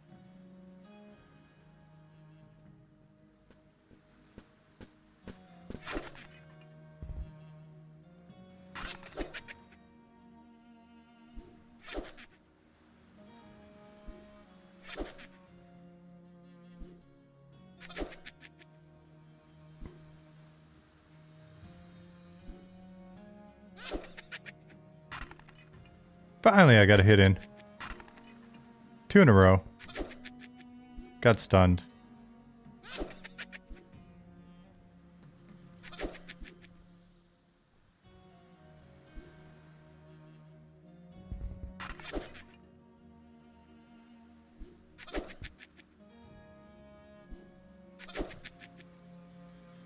Less gnolls, they hate rain.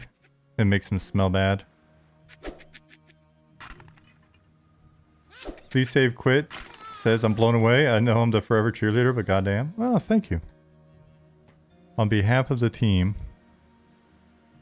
We've got some. Come on, corpse.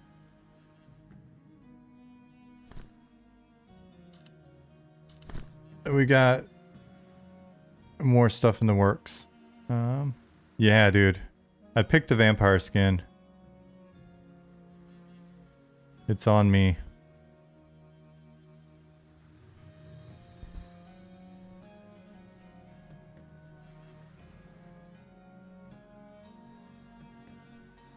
Your guy's skin color reminds me of the Always Sunny episode where they were taking Frank's blood and he started to look like an 1800s vampire.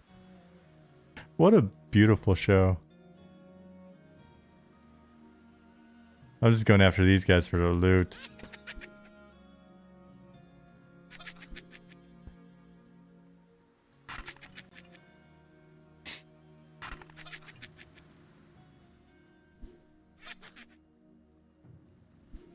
So just think, last year we were running around with little blue capsules, and we've made quite a bit of progress this year. When was the last time we had capsules in game? I'd have to look at the update.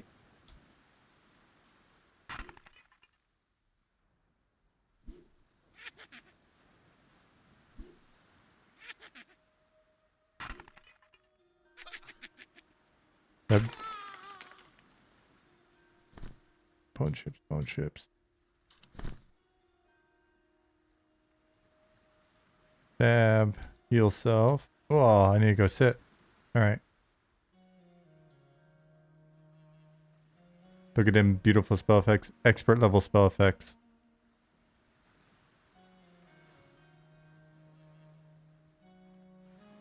Don't take our making fun of the skin as a reason to remove it. This needs to say, we need to be able to bring this up in our friends group, up to our friends group members, make fun of them for their choices, but they definitely need to freedom to make those choices. We'll see.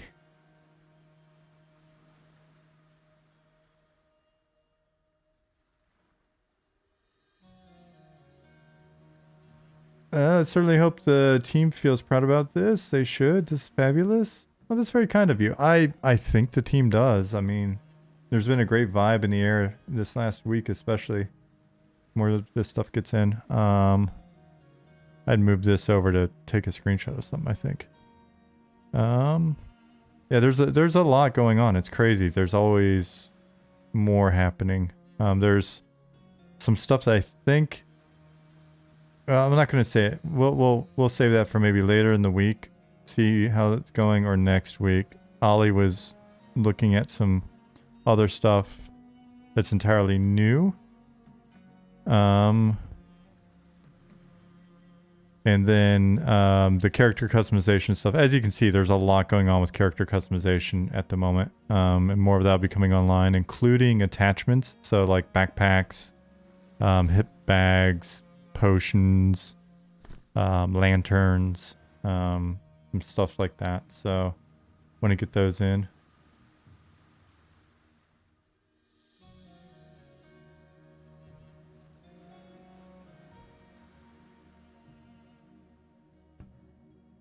You can see some things are not working as they used to.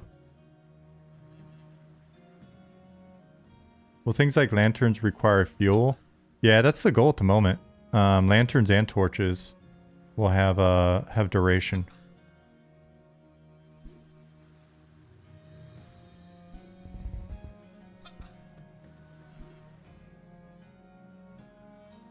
Snake repellent. It's feasible.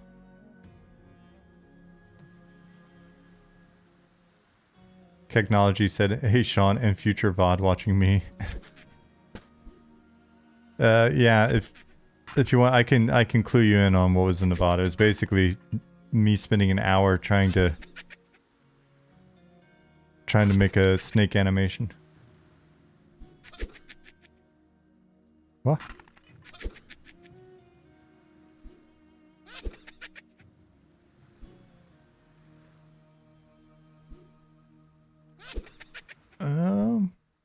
Just don't turn into DayZ. I'll starve to death twice. You've starved to death twice today already on DayZ. Well, if you're willing to do it twice in one day, then I think they're onto something.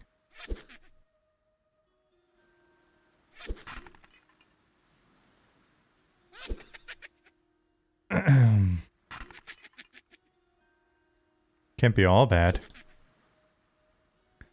I'm out of manners. Is that a candlestick profession I hear? Kitten Army, I don't think candlestick making was on our list, which is odd because there's a lot on our list. Alright. Gloves are on. The Scullies have a nice laugh. Yeah, you gotta credit that to... Ooh, look at that sun going down. Oh, as more of these elements come online, it's... Like, the goal is to really have this feel like an old fantasy painting. But not in, like, some sort of weird realistic way. How rough does it get if I don't eat or drink? Can I still fight mobs, or I'll have to beg others for food? You definitely walk slow at the moment. Mysterious Universe, I have not given a listen, but I have it up and it's on my mind a lot because I've read a couple of the overviews. I just haven't had a period where I would sit down and like listen, and they sound insane. Does it completely debilitate your ability to combat at the moment? Okay. I don't think I'd run into that yet. I just walked really slow. The episode on Friday was amazing. I'm gonna have to take a listen for sure. I'm gonna be at the garden for like 5 hours tomorrow, so I'll definitely try to give it a listen.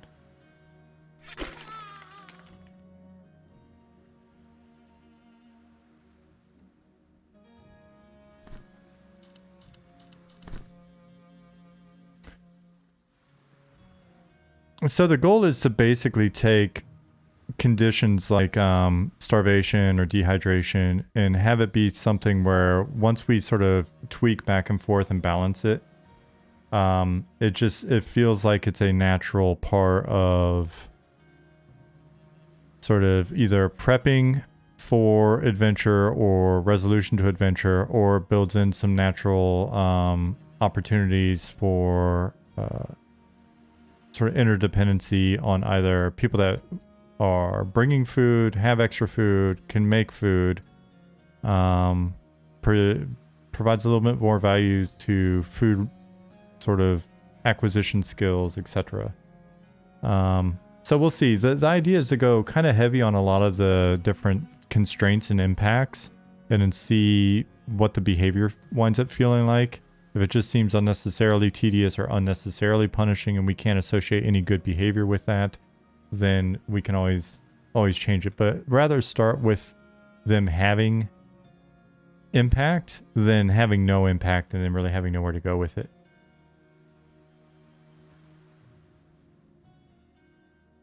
Has to be realistic as well. You've only had coffee and snooze today, but you're still ready to fight. Well, I mean, fair point. If you have coffee and snooze in game, maybe that will cover your needs for a bit.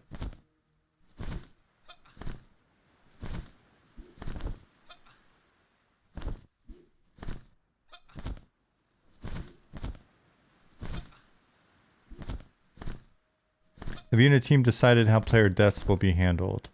XP loss, D-level, gear loss, etc. Yeah, I mean, we've got a foundation that we're working from. Foundation is XP loss. If you lose experience and you're just in a level, de-leveling. And your gear stays on your corpse. Gear, like, sort of in corpse disintegration over time, isn't necessary, but we'll probably have a mechanic or two that make it so that the corpse doesn't just sit there. Constipation debuff? I don't know. Nick's making the abilities. If that tickles his fancy, then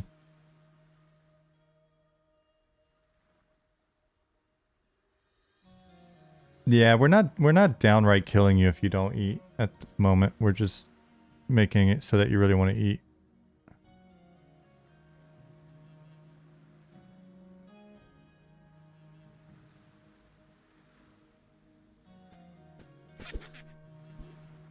Please save quit. You have a great day as well. It's good to see you.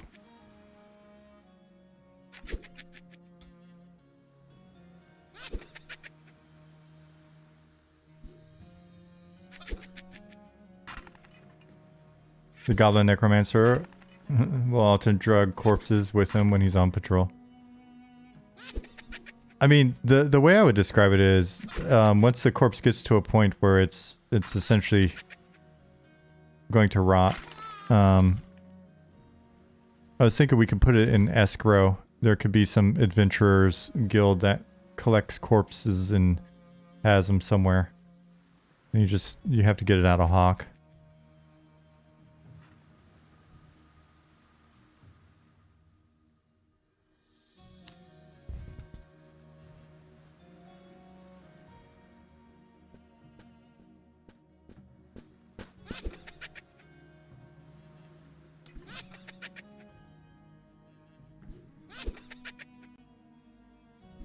Just have two dudes in a wagon collecting bodies. Oh shit, I wasn't paying attention to my health. Oh my god, I was reading chat. Oh my... Alright, well, that happened.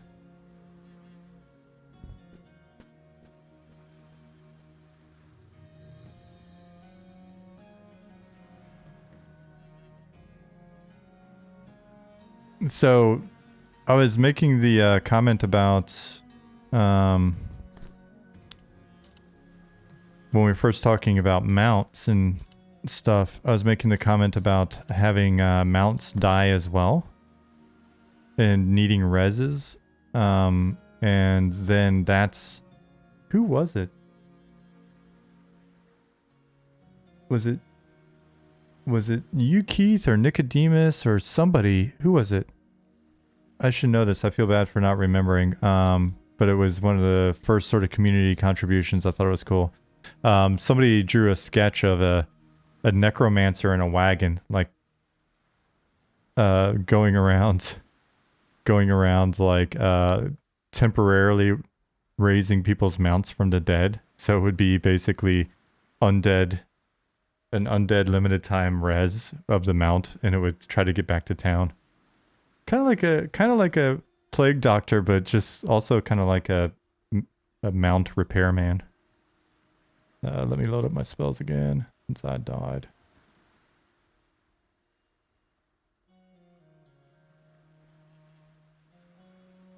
T-Con said, I played Evercraft Online Alpha this past week, and it's not just nostalgia. These games are a call to adventure. These games are having the player overcome the world by being ever dangerous, no matter the level, no matter how veteran the player is.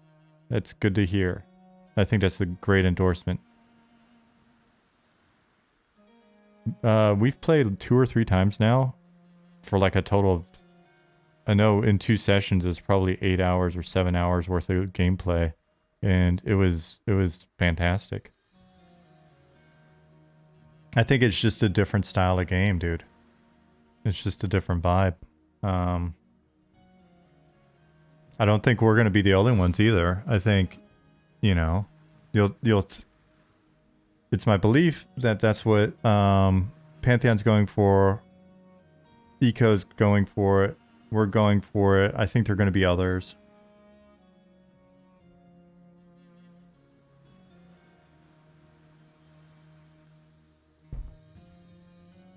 Belfaster said, someone mentioned the neat corpse, necrocorpse thing that sounded interesting like a year ago. If they see a corpse somewhere, they could cast an animate dead spell and the corpse would stand up and shuffle itself to the zone line or some designated location. So like reverse summoning. I don't remember that, like that execution on it. But there could be something like that as well. I do remember it was like Ollie or somebody had mentioned a, excuse me, like a necro res where it's just temporary. Can't remember if it's Ollie or Nick or somebody in chat. Fishta, yeah, Pantheon's still in development. They've been making good progress this year. They've expanded their team a bit. Definitely check out some of their videos.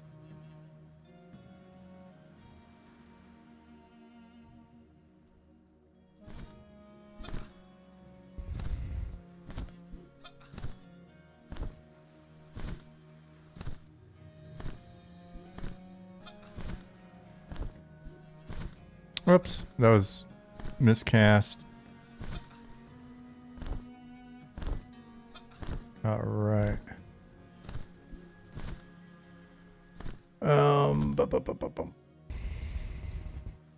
Gotta get that bat to corpse to hit the ground.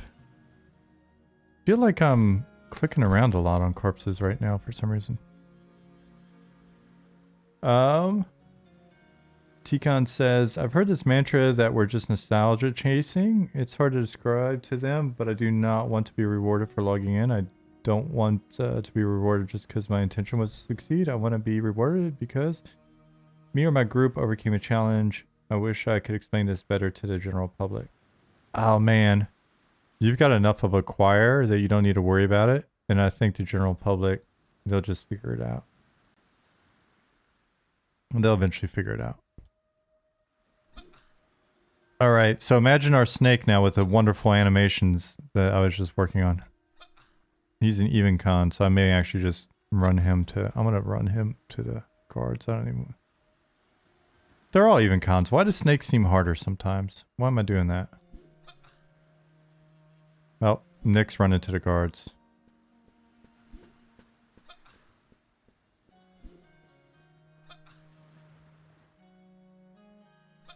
Interrupted.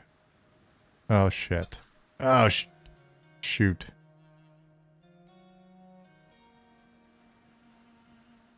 Keith said, I forget which MMO it was. I logged in and instantly leveled up, and then I uninstalled the game. So we were timing time to level 1 in our playtest. And I can tell you, I think I've got it written down in my notes here.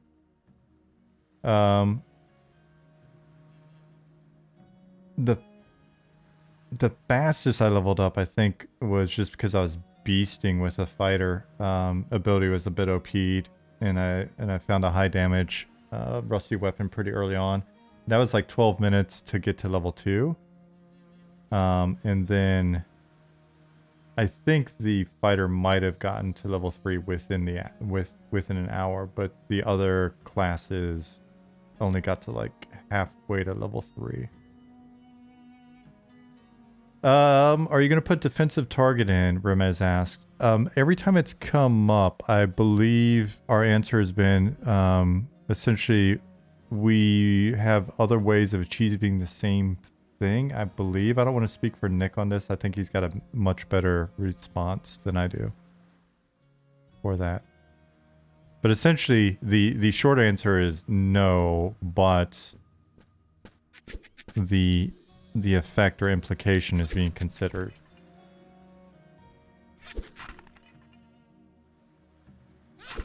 Ari Joss says, hate to age myself, but I feel like the older crowd prefers a game that harkens back to our youth. Some of these new twitchy games, my kids play are just overload. This is the way. I think it's going to be most familiar to the older crowd. And by older crowd, I'd say all of the sort of like 30s and up that kind of hang out in here. So Nick's response per the previous question on defensive target was, no defensive target. There's quality of life improvements for things like self-cast and casting on allies without having to have them hard targeted. There you go. Oops, my inventory is full. Let me get rid of this meat. Finish looting these chips and let's go sell real quick.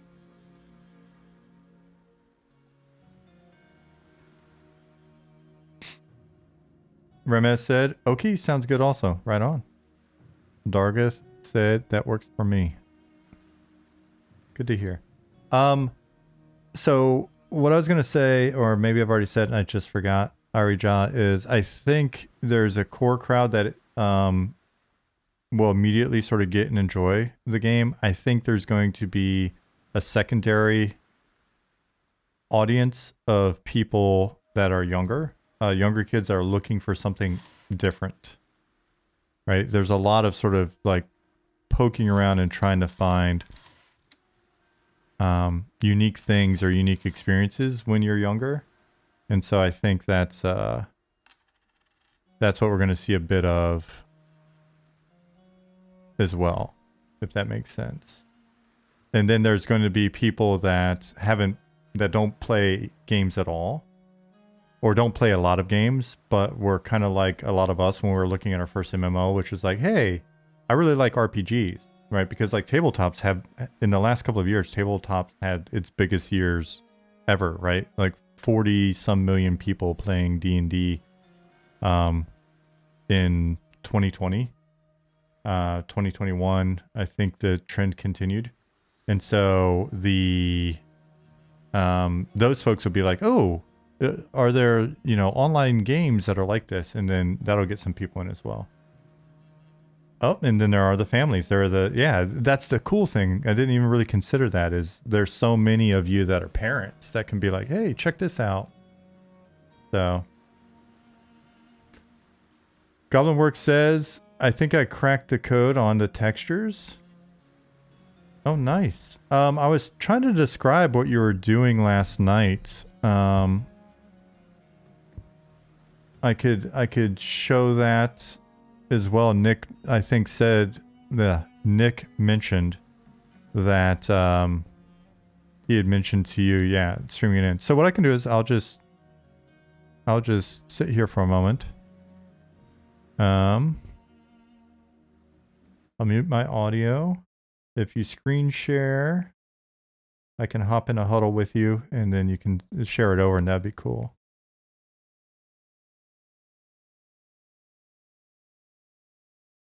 Kimmery said MMOs used to be for a niche audience. They wanted more money, so they made it for more people, but we got left in dust when companies started realizing they could get non-MMO players in MMOs.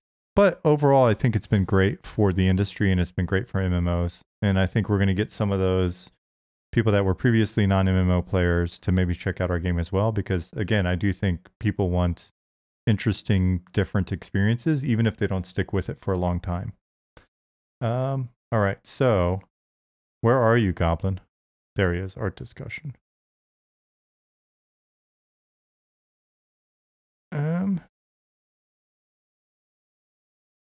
there are images. Okay. Let me hop in the huddle. Let's see how loud that winds up being. It's usually not too loud. Did you? There you are. Hello. Let me know if I'm loud or I'm actually. You're pretty quiet at the moment. If you can turn it up a bit on your end, that would be good. If not, I have plenty of room to turn it up on my end. Let's see.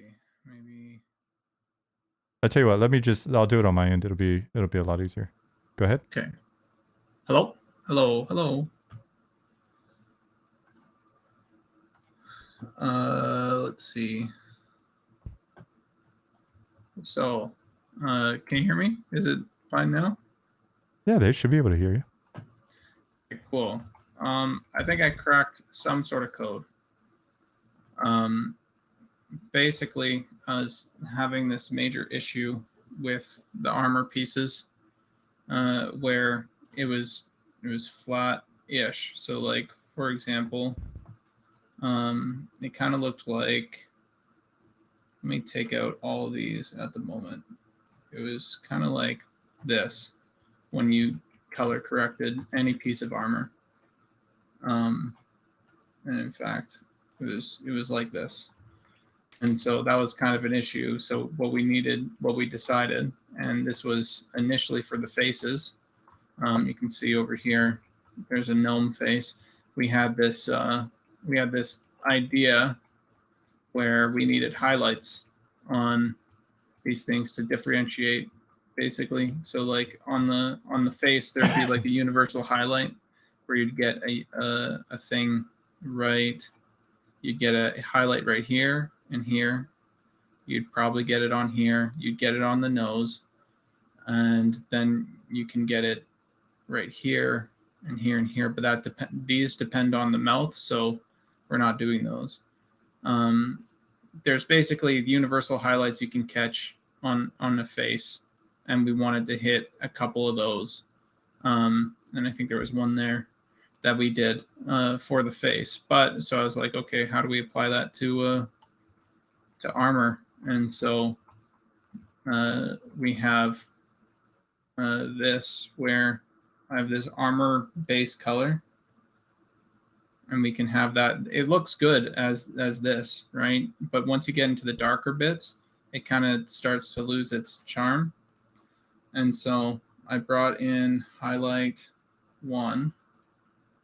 I brought in this. I'll go chronologically so you can see the problems that I was solving. I was like, well, now we can have sort of shiny armor. And it gets a little bit much here, but you can have sort of shiny armor like this.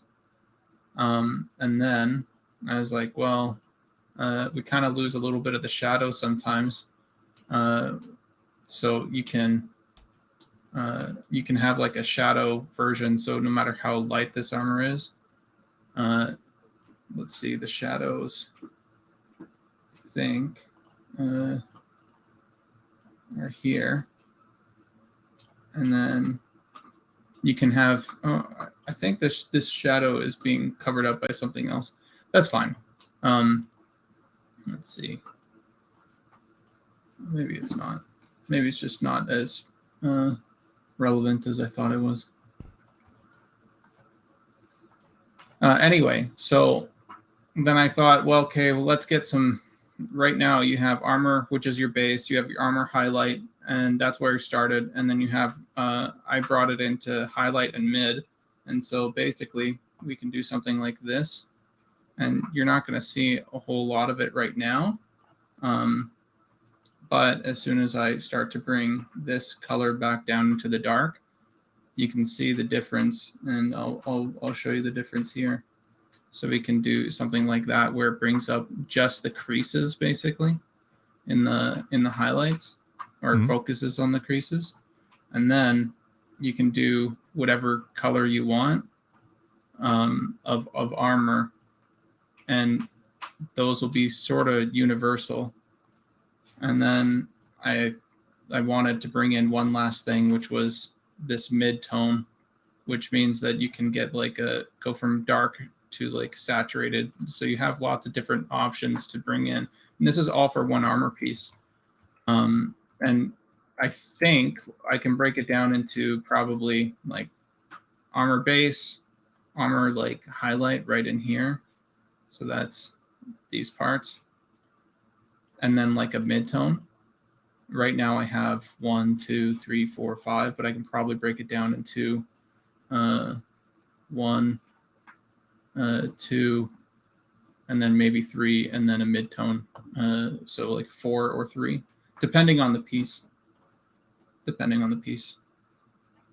But we can do lots of color variation stuff. So like, for example, we can get this sort of thing going where we get some sort of paladin looking armor, and this is per piece too, and it would be up to us to decide like how and where like what these armor pieces look like and all that stuff.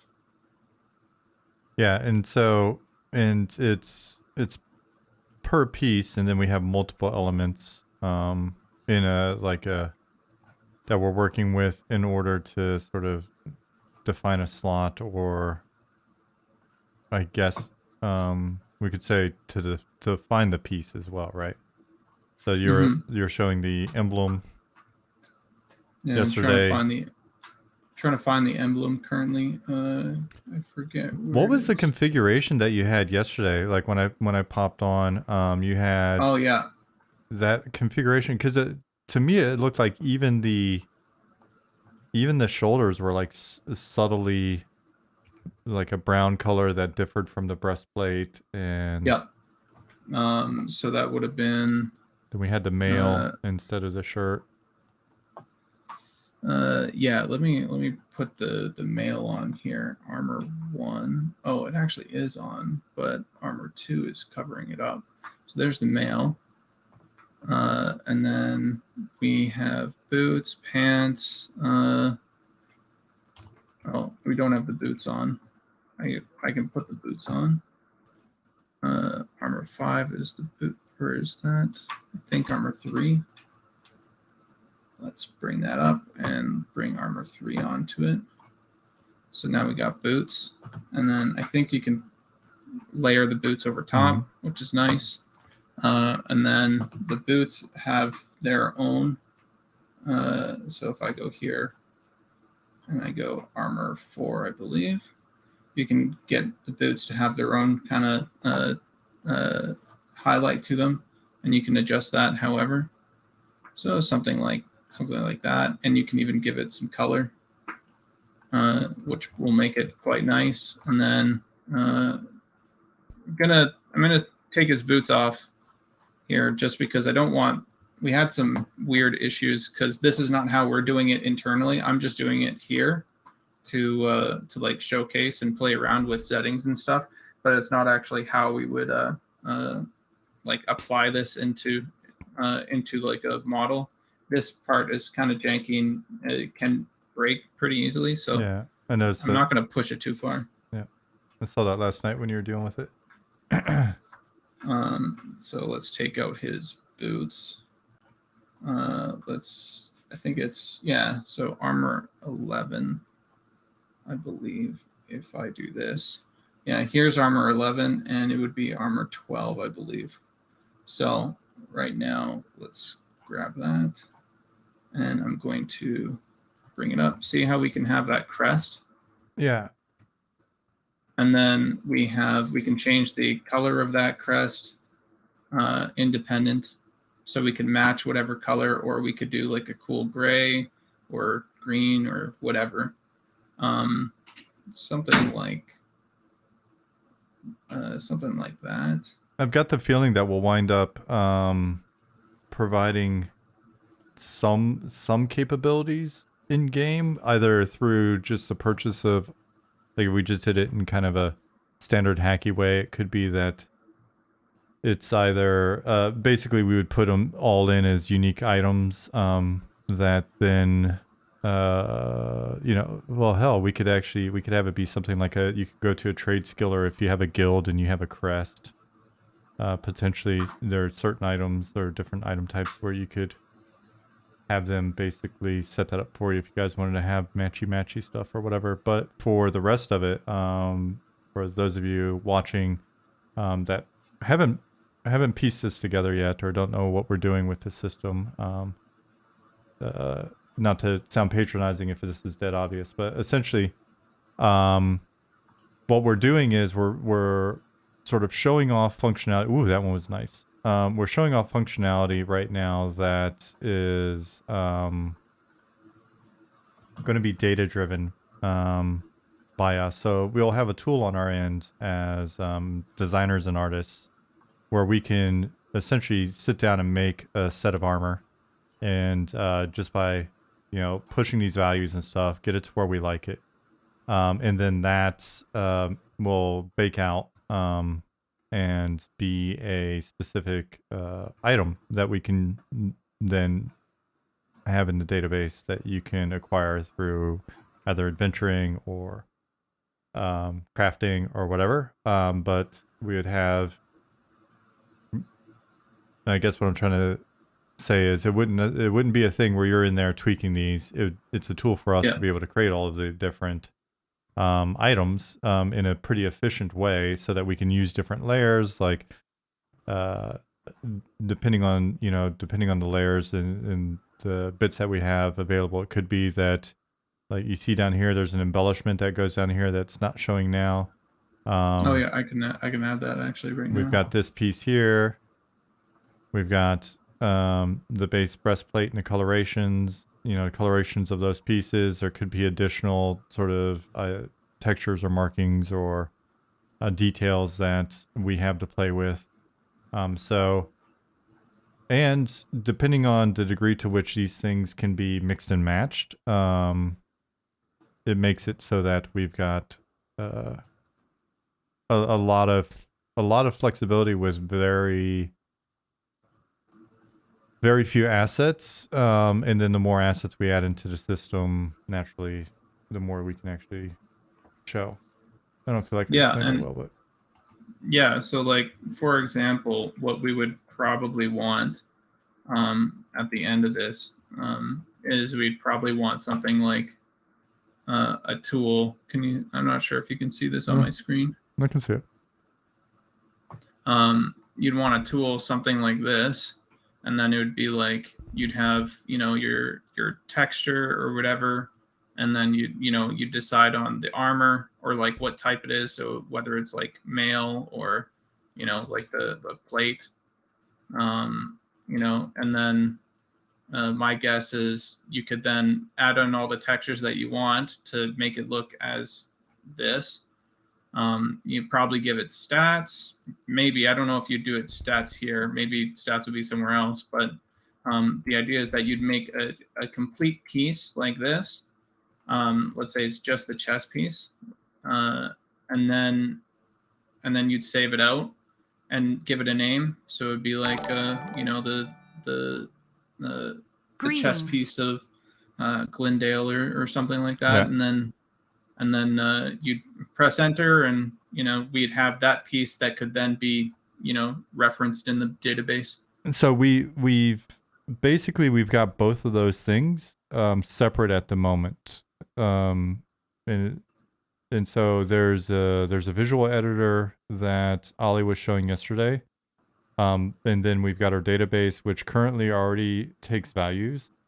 but it's a much simpler, like we would basically point to this specific texture, and then we would modify the RGB values in a very simple way. That's how, like, oops, here, I'm gonna move you for 1 second, but Oh, yeah. that's how these guards have black armor at the moment. So using that, so this would basically just be a how do I get you back over here? This will be an improvement on that with greater flexibility and power. There's a question. Will all equipment slots have visible changes to your avatar, or are there some that which typically don't? At the moment, not all of them do, but we're looking at ways of getting more rather than less. So things like jewelry and stuff like that. Right now, we have gloves, bracers, and the bracers are distinct, so you can have mixed match bracers. Sleeves, shoulders, chest, head, pants, feet. In an earlier version, we have belt cut out, and I thought belt was a possible visible slot, but that may have changed. I believe actually, coming to think about it, when it comes to putting, let's say, anything on, like for example, I think the Necromancer, their main shoulder pieces are actually not designed to be shoulders, but rather this like long necklace of like bone and whatever that will go in between their shoulders. And so because it's just a texture, we can actually define it as shoulders based off of that texture. And so when you put that shoulder slot on, it will go like this all the way down, and that could be custom, and that could be for anything. That could be like, like technically speaking, not that we would do this, but you could have like a I don't know, like a belt piece on your hand or something. So when it comes to defining that, it's just textures. So for rings, we could probably even do a ring if we wanted to. Not saying that we will, but that option is there. And it would be the same with jewelry. I'd imagine it would be the same with belts. I'm not saying that that's what we're going to do, but I am saying that the functionality is there. Yeah. So yeah, we should have a decent amount of variety. But even like, looking at what you've done here, I mean, the difference in feel that you can get pretty quickly is great. So then with the functionality in mind, what we'll be focusing on is just hitting the right sort of right balance stylistically and then quality. But I mean, I think folks can already see how powerful this is. And yeah, I'm super excited. And one of the problems was, and is traditionally a problem with this sort of thing, is unfortunately, and this is something that I'm still sort of grasping with, and I think I got it to a point where it's not too bad, and you might not be noticing it, and you may be noticing it, who knows, hopefully you're not. But one of the challenges is to get like a good amount of color variation in these. And so what I've done is, and I'll bring up some textures here. Nick was just asking if you'd shown the gradients yet. Oh, no, I haven't shown the gradients yet. No. I'll go over this, and then actually I'm not sure we have the options, or I can't show the gradients quite yet. I could actually do it right now, but it would be in Photoshop, not in Engine. Let's see. So like for example, this is what he's talking about with a gradient, just to get to what Nick was saying, is we can do fun things like this with the texture. I can go gray clipping mask, and then we can have like really cool things like this. Nice. Where the texture gets gradiented, and we can do that with multiple colors. So right now I have just blue, but you can imagine, well, don't have to let you imagine. I can just do stuff like this. Not that we'll necessarily do this. I think Ali was looking into good ways that we could do this with a slider instead, or with a shader. I mean, but I mean, the gradients really do. It's funny because they do hit that old classic like painted, like paintings. Yeah. You know what I mean? Like some of the crazy armor and stuff. One of the things I was mentioning was this is the color, or this is the base that we have for this. And one of the elements that I'm still trying to figure out if it's the right way to do it. But basically, if you look in really closely, you're going to see, and I can show you with the color picker, but you can see how the side here, it's like jumping up and down and stuff like that, because I've added like a 20% ish color variation wash. So you go from purple to kind of like bluish green to grays to reds and everything. And the reason that we're doing that is because everything in life has a certain amount of color variation. And when you don't have that and you apply it to this, what ends up happening is you get this like almost robotic, weird, like uncanny valley type thing with our textures. And so I'm trying to find the current balance of that, which is like, do we want a 25% wash? Do we want it to be a custom wash? Do we want it to be, all those things? And so I think we've nailed it. Right now it's currently 20%. But that's whether or not we have is I think up to just playing around with it a little bit more here and there. Why does this guy's hands look so wacky? Yeah, I don't know. Right here, there's a texture thing, so it might be. I've never seen it textures before. Yeah, I think it's one of the textures. Belfaster said we deploy this on your enemy models also to make it easier to add variants down the road. Say the snake can be some level 50 blow your mind. Blow your back out viper or something. Has some cool color combos. I think it's worth looking at and sort of considering. NPC variation will wind up being something where, first of all, I think there's we can essentially, if we can approach it by making the variation, thinking of the textures and how we'd want to vary it, and just sort of baking that in a simple way that's consistent with our current pipeline, as opposed to putting that into a design data-driven solution. But it's definitely a conversation that I want to have with regards to humanoid NPCs that are essentially, capable of sharing armor sets and items with players. But yeah, so.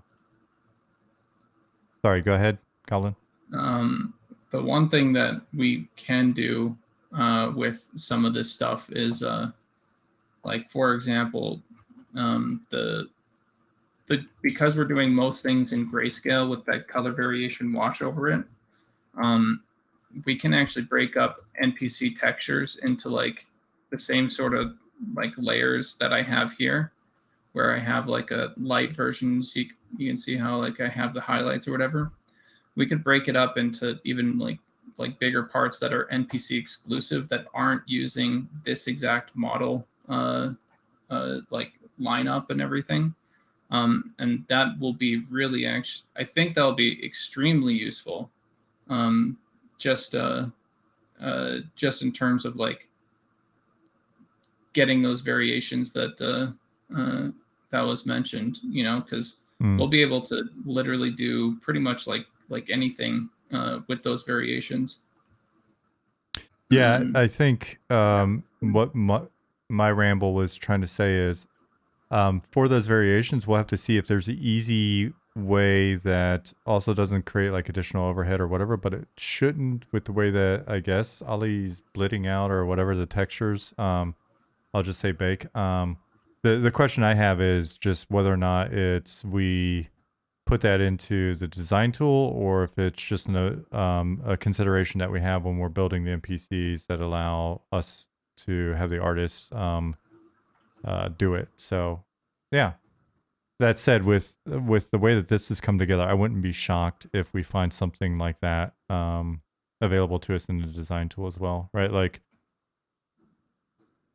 yeah, using the skeleton as an example, I think we've talked about it in the past, right? So if the skeleton was built in the same way with regards to the textures and they're more grayscale or whatever, would it be easier for us to make sort of that red skeleton variation versus the the dark bone skeleton or whatever. Oh yeah, yeah. That would for sure. That would like this texture system would work. What the difference is like if we're talking about, let's say, taking all of the gear that we make for player characters, and then we trying to apply it to like NPCs or something.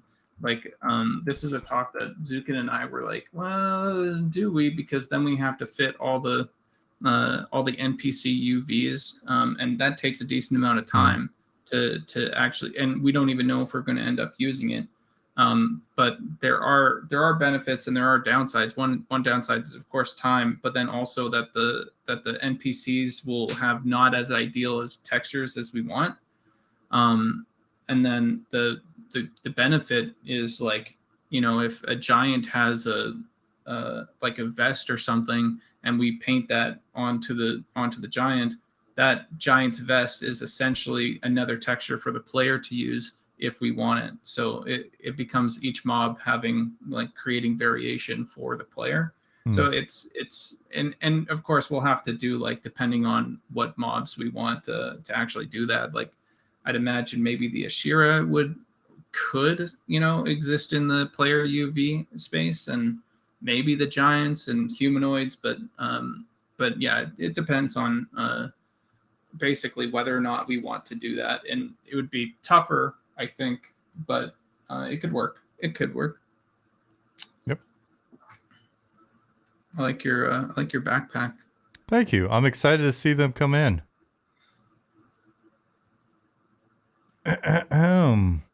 All right. So cool. Do you have anything else? Not that wasn't No. Yeah. The only thing that I wanted to is, I guess I showed it, but this crest here was for the armor, right? And same here with this trim. That was for the armor, but with a little bit of transparency, changing of the color, all of a sudden you have like a emblem shirt or something for your guild or whatever, and that could be the cloth version and all that stuff. So it's like there's a lot of good stuff that we can do with this. Yeah, because the combinations will wind up sort of appearing to us as we go, and like I was mentioning last night, with the design of those emblems or like the border trim like that you were mentioning, we'll start to probably find a technique that makes it more versatile than our starting point, and we may build an interesting library. Like right now I'm picturing the stuff that we got from the MLS guys, right? And some of the trim and things like that they had on the sleeves of the other thing. I know they don't work now, probably because of UVing and all that other stuff, but just imagining like, so there was like that gold, Oh yeah, filigree or whatever you call it, like, the embellishment on the sleeves. And I thought there was some more stuff here. So then that was all made for that, like that robe, that sort of that white, fancy robe, white and blue. But then once we have those elements, we may find that works just as well over leather, or we made this other leather set, and then we make them with a shiny green, and next thing you know, you got this awesome ranger sleeves or something. And so I think that's going to be a really fun part as our library builds and builds. And so, yeah.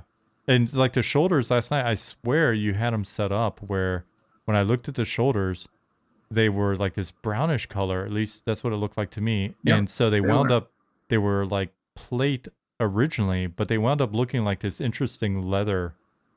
Well, I'm just gonna do this right now because because right now this shine, this highlight's acting a little too heavily, right? But if we bring that down, and then like we can have basically like some sort of leather. Maybe we can have like another leather sort of thing going over to like a texture or something that and then turns this over to make it a little bit more custom. But in terms of, and this stuff will all be, oh, there we go. That's that's kind of what I was thinking was something like that. So A boiled leather breastplate. yeah, boiled leather, and not to say that that's like, I'm saying that's not done, but in terms of like you can see the potential in it. A couple little bits of fiddling and everything, and I'm sure we could get that looking pretty good. A wooden breastplate of fire resistance -3. Yep. And that's another thing is like we did some tests with the elemental. Actually, I wonder if I can showcase the elemental. Do I have it? It would have been in models, races.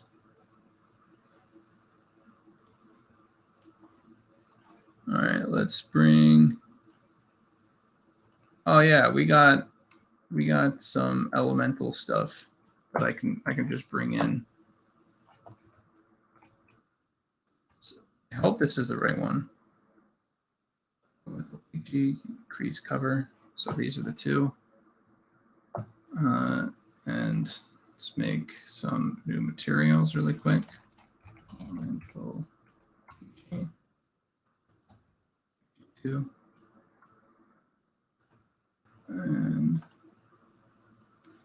actually opaque was probably fine.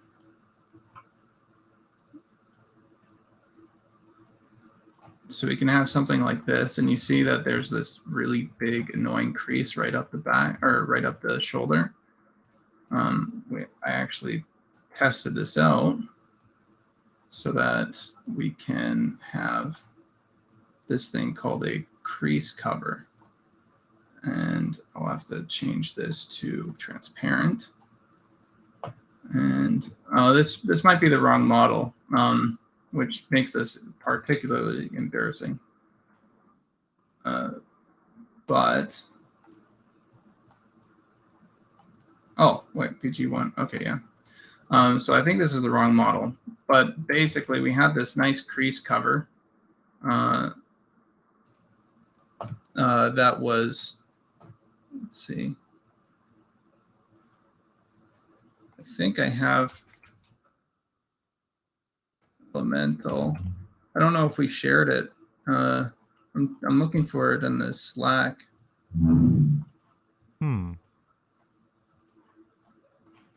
Actually, I might be able to find it.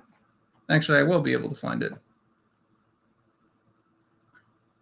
Because I played around with some elemental stuff, and I can show you in just a moment. I just need to find the exact folder and when I actually did it, because I took a little video, which was, oh yeah, I found it. For those of you that were here earlier, here's Ollie's picture of Chili's in Bahrain. And speaking of Chili's,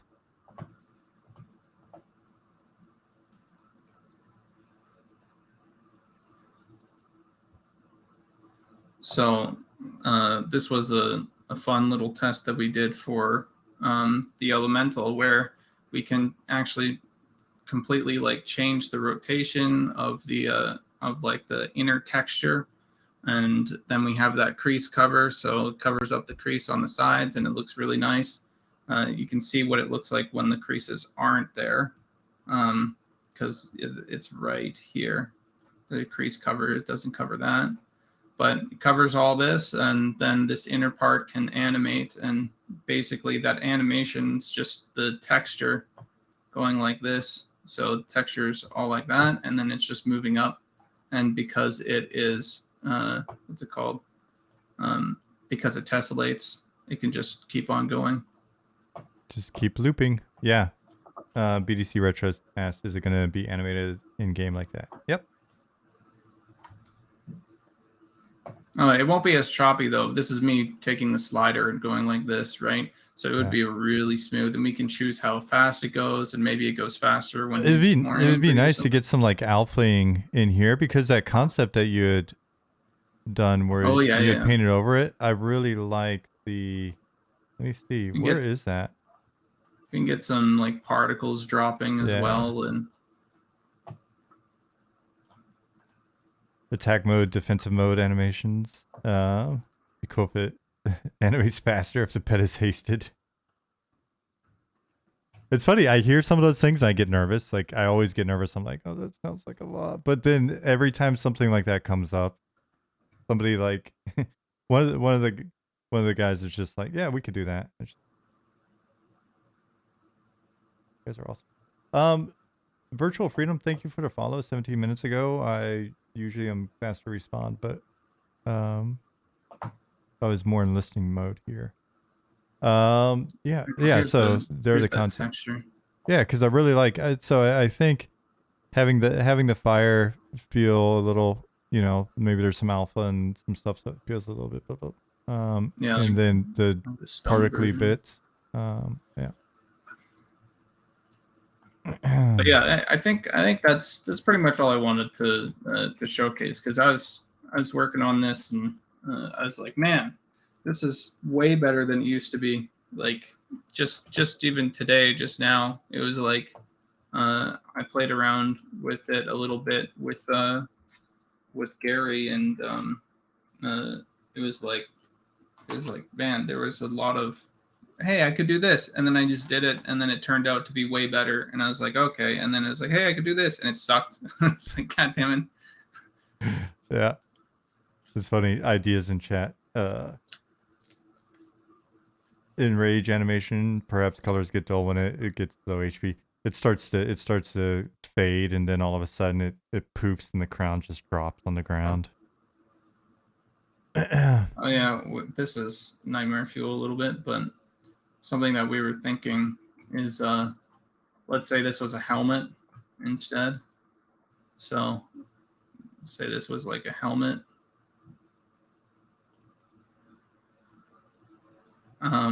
And then he has, you know, so we have a glove texture on him. So glove texture here, glove texture here. We have the disembodied arms, so we don't draw the arms, we don't draw the legs.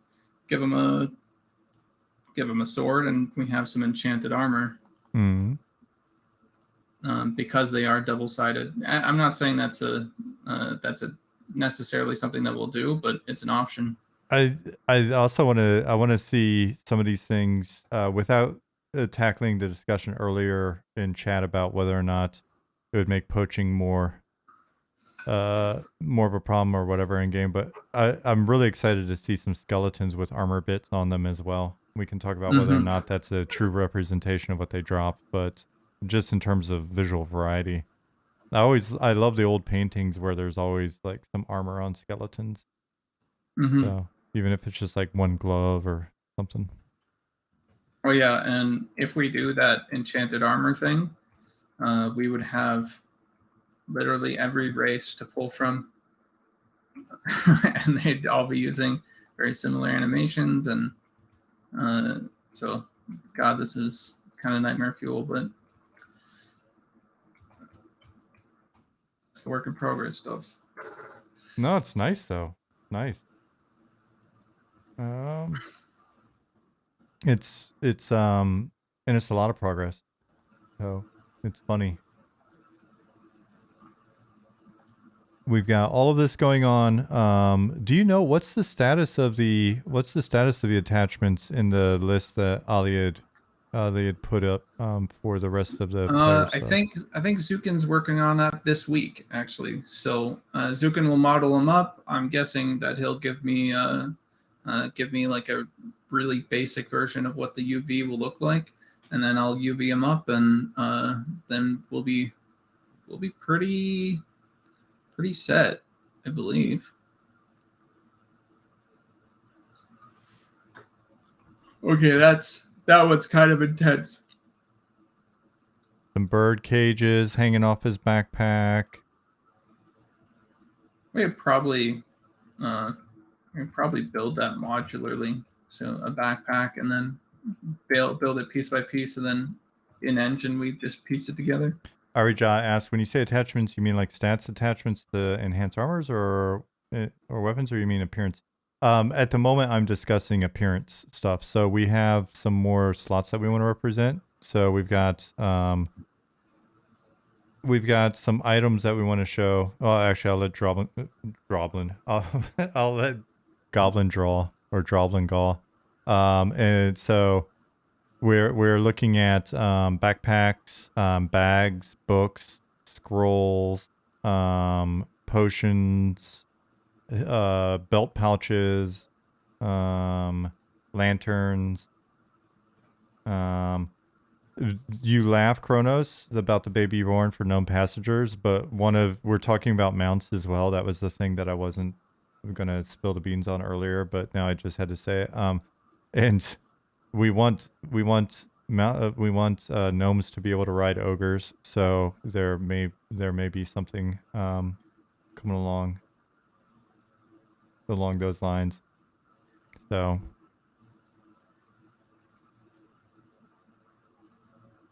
there's the little gnome riding the ogre. Is there anything else? Am I missing something? Quivers.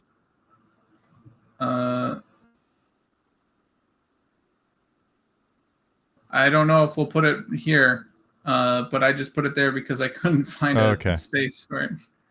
All right, what else? Capes, cloak.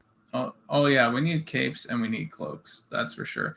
And just for, I'll let this die out for a moment. Our plan is for capes and cloaks and basically all the armor sets that we want, all the armor variations. We want a cloak that starts here, like that. And then we want a cloak that starts here, that goes over, or not a cloak, a robe. So it'll work pretty much like a sort of like a dress. And then let me just redraw that really quick. So there's that, there's this, and then I think we also want some sleeves Bits for mountable trolls. So.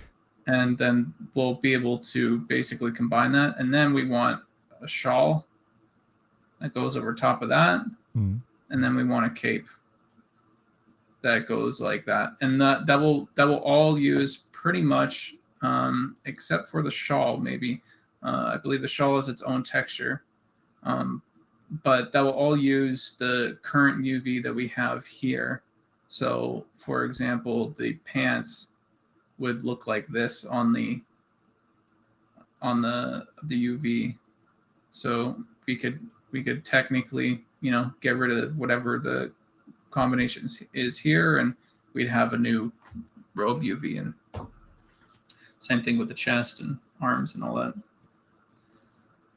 Nice. The yeah, chat was asking, does that mean player gnomes can ride ogres as a mount confirmed? It started as a meme, but we take memes pretty seriously on the team as a design option. So we actually are. We do want to see if we can make it work because it'd be fun. Now, does it become size based? Kimmery, not sure. It could just be only for gnomes because that was the original meme, and we'll see. But we'll see. Does that include deep gnomes? Yeah, I think deep gnomes get a ride as well. I think that's fine. But yeah, we'll see. It could just be size based. It'd be weird. But I mean, we have fun, so when stuff like that comes up, I've got the feeling that as we need to modify the rules or expand the power of the meme, make the vary the meme magic a bit, then it's bound to happen. So yeah, it's what I think one of the fun things about having such a small team, and I would say we're pretty solidly 80, 90, 95% on the same page on a lot of stuff. When stuff like that comes up, it's our game. If we want to make gnomes ride ogres, we can. Like I don't know how it works at other small companies, but if somebody is if you've either got oh man. My dog's kind of a little crazy. Here, I'll mute myself. That's your dog, not my dog. Actually, I think I'll actually take this moment to dip. I'll watch the stream. Okay. And everything. Thank you, Goblin. This is absolutely. great. Yeah, so if you've got people at your company that are, I don't know if they're paying the bills or what, and they say that you can't have gnomes ride ogres, then I feel bad for you, son. 100 bits for mountable trolls. Oh man, I appreciate the 100 bits. It may cost you more than that. We'll have to figure out the proper bribe for that. No, thank you for showing that stuff, Goblin. Apologies if I was a bit spacey here and there. Sometimes I get spacey when I'm keeping up with chat. Yeah. So, and thanks for the compliments on little Rune, the dog. He looks huge on here, but it's just because the fisheye effect on this is ridiculous. He's tiny. He is tiny.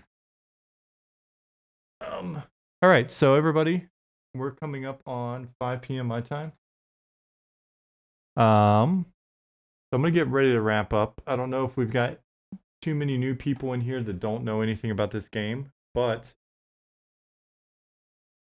he also likes typing. If you haven't seen what we're doing, were we both drawing at the same time? Yeah, we were both drawing at the same time. Goblin wasn't drawing with two hands at once. Does Rune speak German or English? He speaks a little bit of both, but he is a Russian dog. He came from Moscow when we got him, because there are no other Klikais around. So I think he also speaks a little Russian. Jasmine speaks a little Russian as well, but I don't know if she speaks a little Russian with him. Yeah, so our game, Monsters and Memories, check out the website. I'll click it again. Join our Discord. There's 1,000 of you in there, and we try our best to keep up with conversations, participate whenever possible, and then sometimes when there are questions I can't answer here, you can get them answered in there from the relevant party. Most of the team's in there answering stuff. Kronos, thank you for 7 months. Stoic, when you came in earlier, I think I was in listening mode, and I apologize for not thanking you. Thank you as well for 7 months. Can you get a husky pet in game? We'll have to see. We'll have to see what kind of pets you can get in game. Let's see. Join our mailing list. It's over 1,500 people now. We'll make it worth your while one of these days. Yeah, guys. Almost 1,100 people in Discord. Already like 1080-ish. Nice. And I think that's going to be it from me. Like, we're at a good stopping point. I'll be back on Thursday for sure. I say that now and then watch something pop up, but I'll be back on Thursday for sure. Oh my goodness. Kebab Skull rated you with a party of 93 viewers. Good timing. You know what? I'll stick around just because there's no way I'm not going to show you guys a little bit of the game then. All right, I'm going to put the dog down. We're going to stick around for a little bit. How about that? Let me go watch the dog spit off my hand. That'll take a moment. Now I'm covered in fur. You know what? We're gonna keep the dog spit on our hands just because I know how raids are. You know what? You wind up having a great stream. How long did you stream? Usually people stream for a few hours and everybody's tired and they love their streamer, and then so as soon as there's an opportunity to break out, they break out. So I do not feel bad whenever there's a raid and people bounce after that. I do appreciate the fact that there are a couple follows popping up. Glenaroo, Dead with Bread, thank you for the follow. Kebab, thank you very much for the raid. That was very nice of you. I know that you probably want to bounce, so I'm not going to chat you up too much. Unless you stick around, then I'll happily chat with you forever. But what were you streaming? What were you streaming? And usually when people bounce, I just ask their stream folks who stick around to show us what they were streaming or tell us about. Those of you that just came in, but you're looking to get out of here, making a game called Lone Ruin. What kind of game is it? Single player, multiplayer, survival, twin stick, roguelike thingy. That sounds awesome.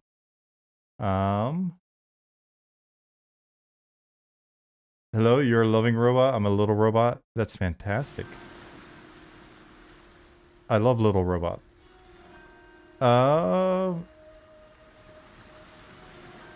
Let's see. Do you have a Kebab? Do you have a link to your stuff? Is there like a website and stuff that you want to promote? Perfect. That makes it so much easier for folks.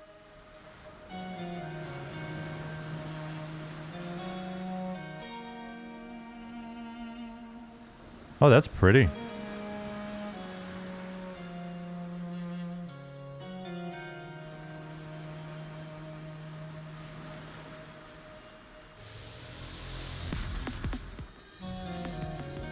Oh, I just realized how loud. We turned everything up because Goblin was visiting.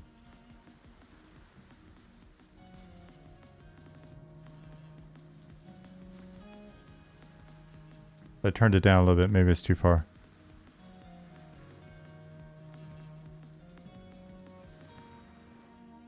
I want to go back. I feel like I missed something.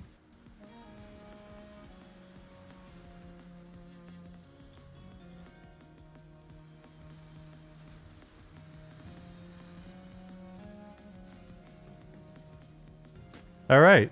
Thank you again for the raid. Looks good. You know what?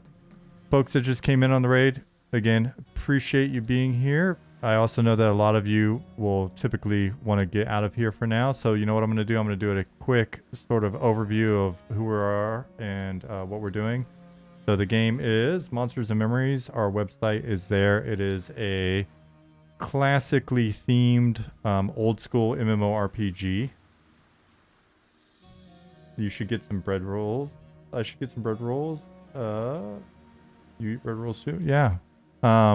So classically themed MMORPG made by a small indie team. There's 11 of us at the moment.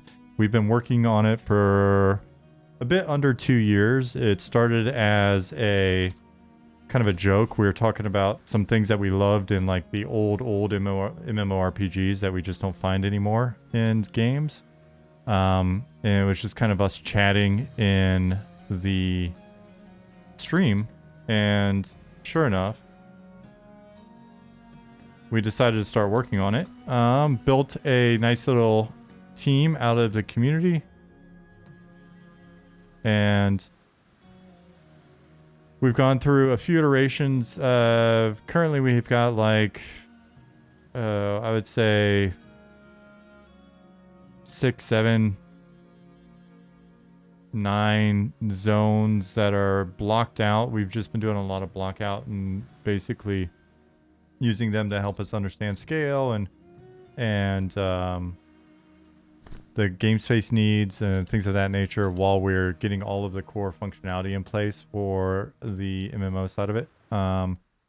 Doing a lot of iteration on things like combat stats, the underlying formulas, just the feel of the moment-to-moment action. Everything that we've worked with or everything that we put in, for the most part, there have been a very small number of things like these icons.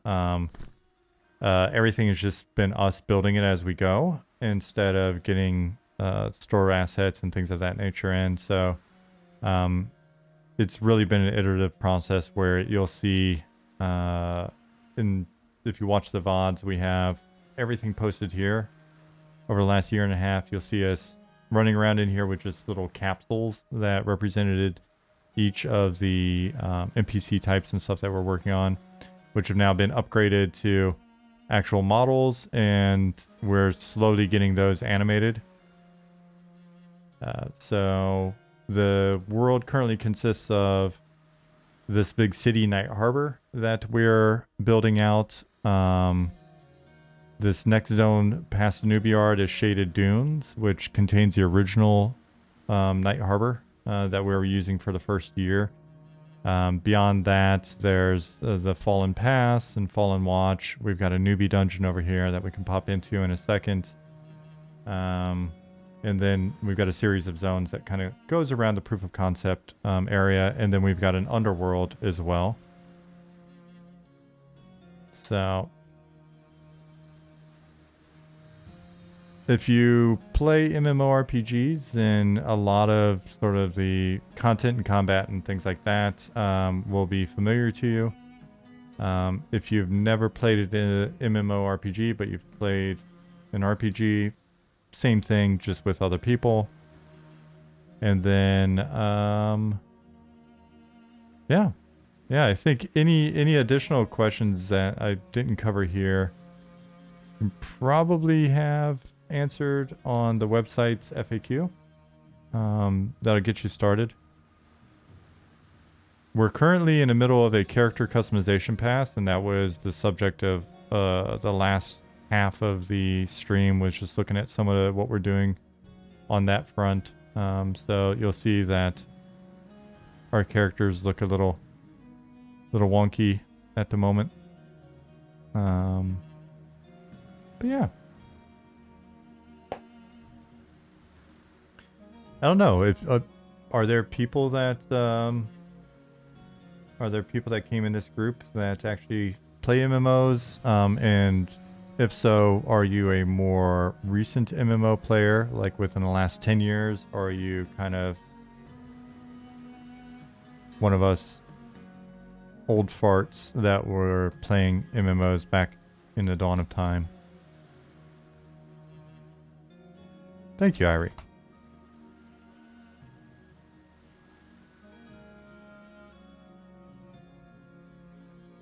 Secretly, Robin said, I used to play a lot of RuneScape once upon a time. That counts.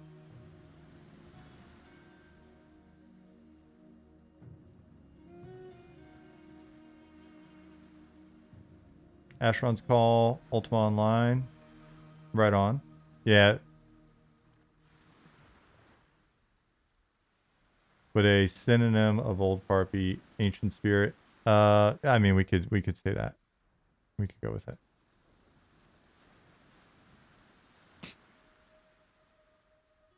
Let me...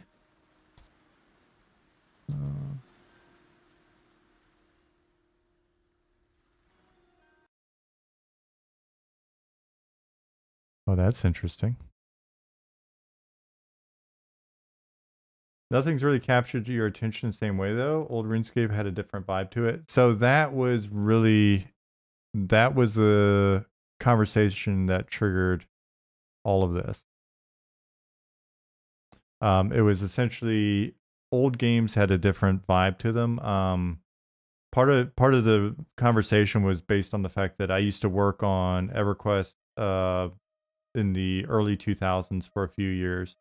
And so what was happening was when I first started streaming, we were mainly playing EverQuest, and we were bringing on guests, that people that had worked either with me on the game or after I left or whatever.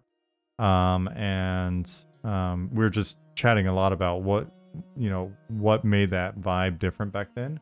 And so a lot of us analyzing the the feel and the gameplay difference and sort of what was, you know, slightly different with mechanics and things like that, is what led to us discussing, like, all right, so we keep talking about what we'd like to see in a game. Do we think that it's feasible for a smaller team given a modern engine? Oh, let me use a torch. Do we think it's feasible for a smaller team with a modern engine to be able to go in? Oh, it looks like, I wonder if that'll fix itself. Pattis, do you see that? Can we, oh, it fixed itself. Aggro off. Do we think that we could make decent progress on like a game that's using old school aesthetics? So like you see the kind of older style blockier terrain, but newer style textures. Okay, cool, Nick. Don't worry, Pattis. Figured out what it was. Well, I forgot about the several frame rate bugs that were going on in here. Hey, Hashpipe, what's up, buddy? 11-1 high, 11-1 high, 11-1 high. Thank you for 20 months.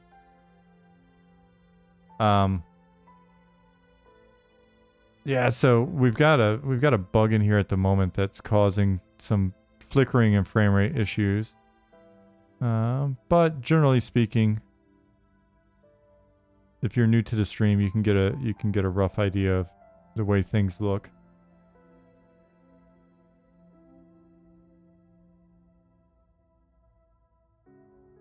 Well. Just don't face that way, I guess. Golden Glove said Meridian 59, I believe was my first, but I rarely meet anybody that also played. I'm shocked that you haven't met more people in here.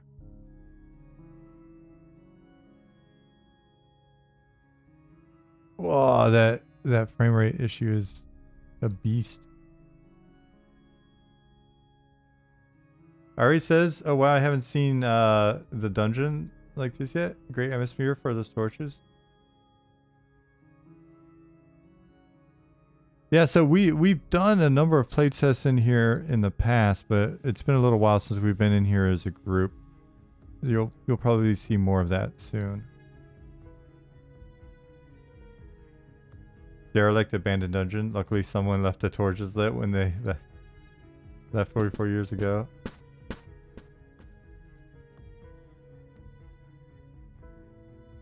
We've talked about players turning on the torches. Listen, it's magic, all right? Don't try to science our magic.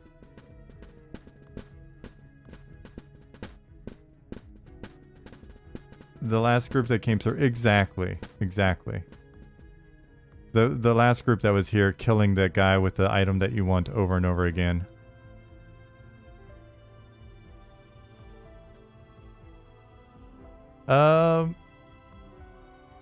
Zone deep tunes.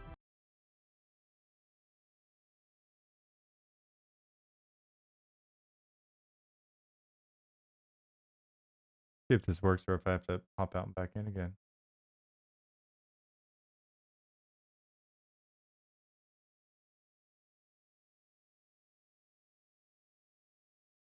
Am I just not? Yeah, but it auto paused itself when I hit zone. And then I tried to click pause going into Wormsbane and it didn't do anything again. So I'm not quite sure. But in a hurry, I figure I'd pop back in, like out and back in and see if that zoned me like it did the last time. And if it does, then we're still good.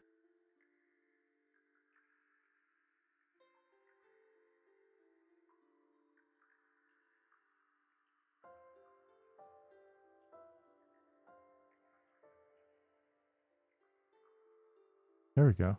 Okay.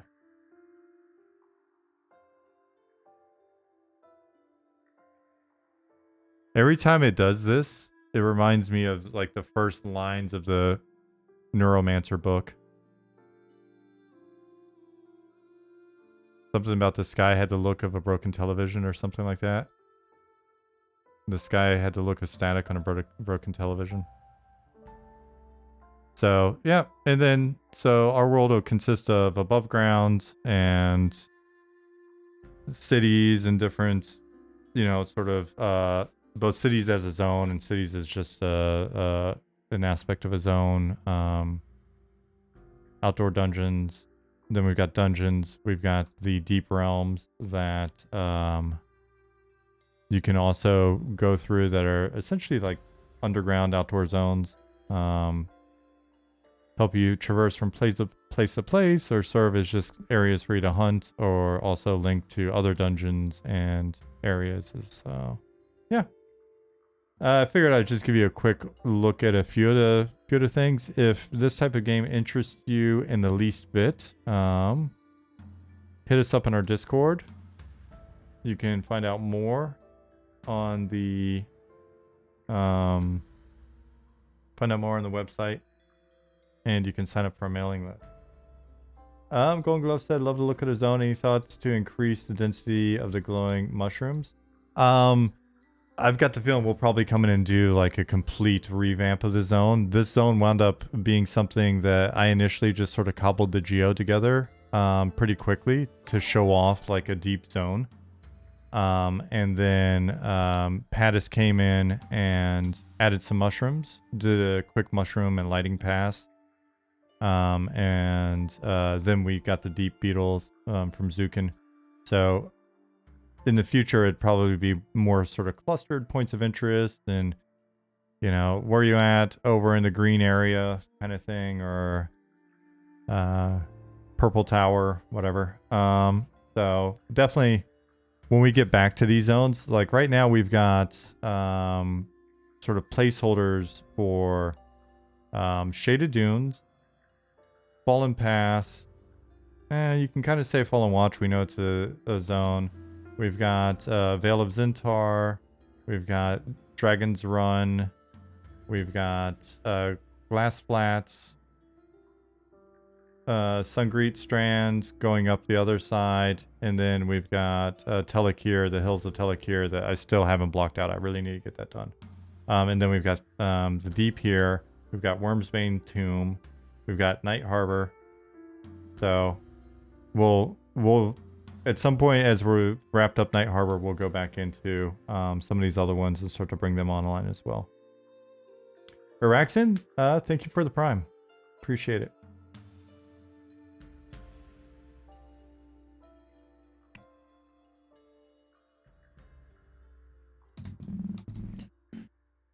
Let me zone back. Oops. See if it happens every time I zone. Zone. Night Harbor.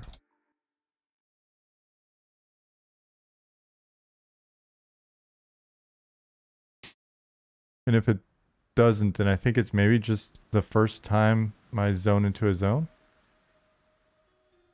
So yeah, for those of you that just came in, we're also saying some of the stuff that got done over the weekend is Ollie's been working on a weather system, and so we've got an example with some rain that he's added, but then he's also added in clouds, and so we're bringing that, basically bringing that online and iterating on it as well.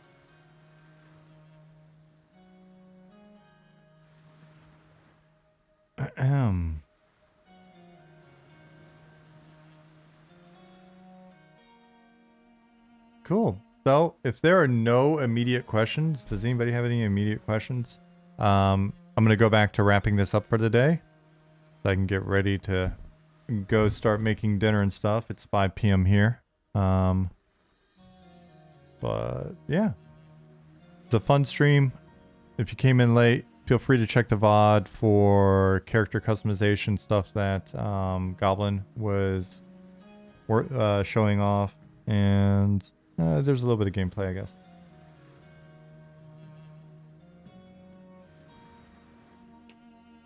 Regarding the blurring of nameplate, perhaps having it as a billboard texture would fix that. When we go in and do our UI pass, I've got the feeling it'll wind up coming up and being resolved. Maybe you should talk to Jason Booth, creator of the amazing Better Lit shaders. He is one of the original Asheron's Call Turbine MMO devs. no idea how busy he is, but it'd be cool to get him involved. If you haven't, you know what? I can Google. I can look around. I was about to say, if you've got contact information, sure. But yeah. So, want to say thanks again for checking it out.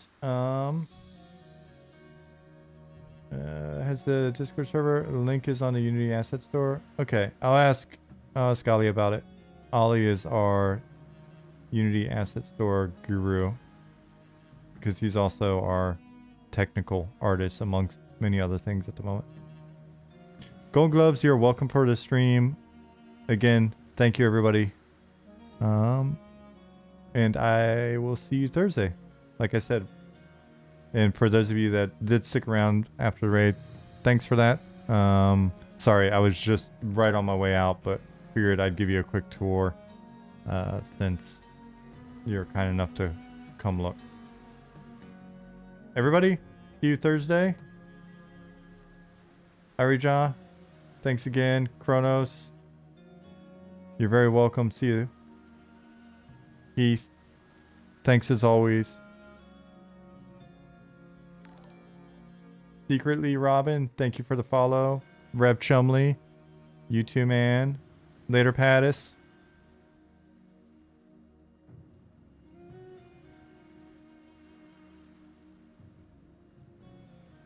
All right. Bye, y'all. See you, Belfaster.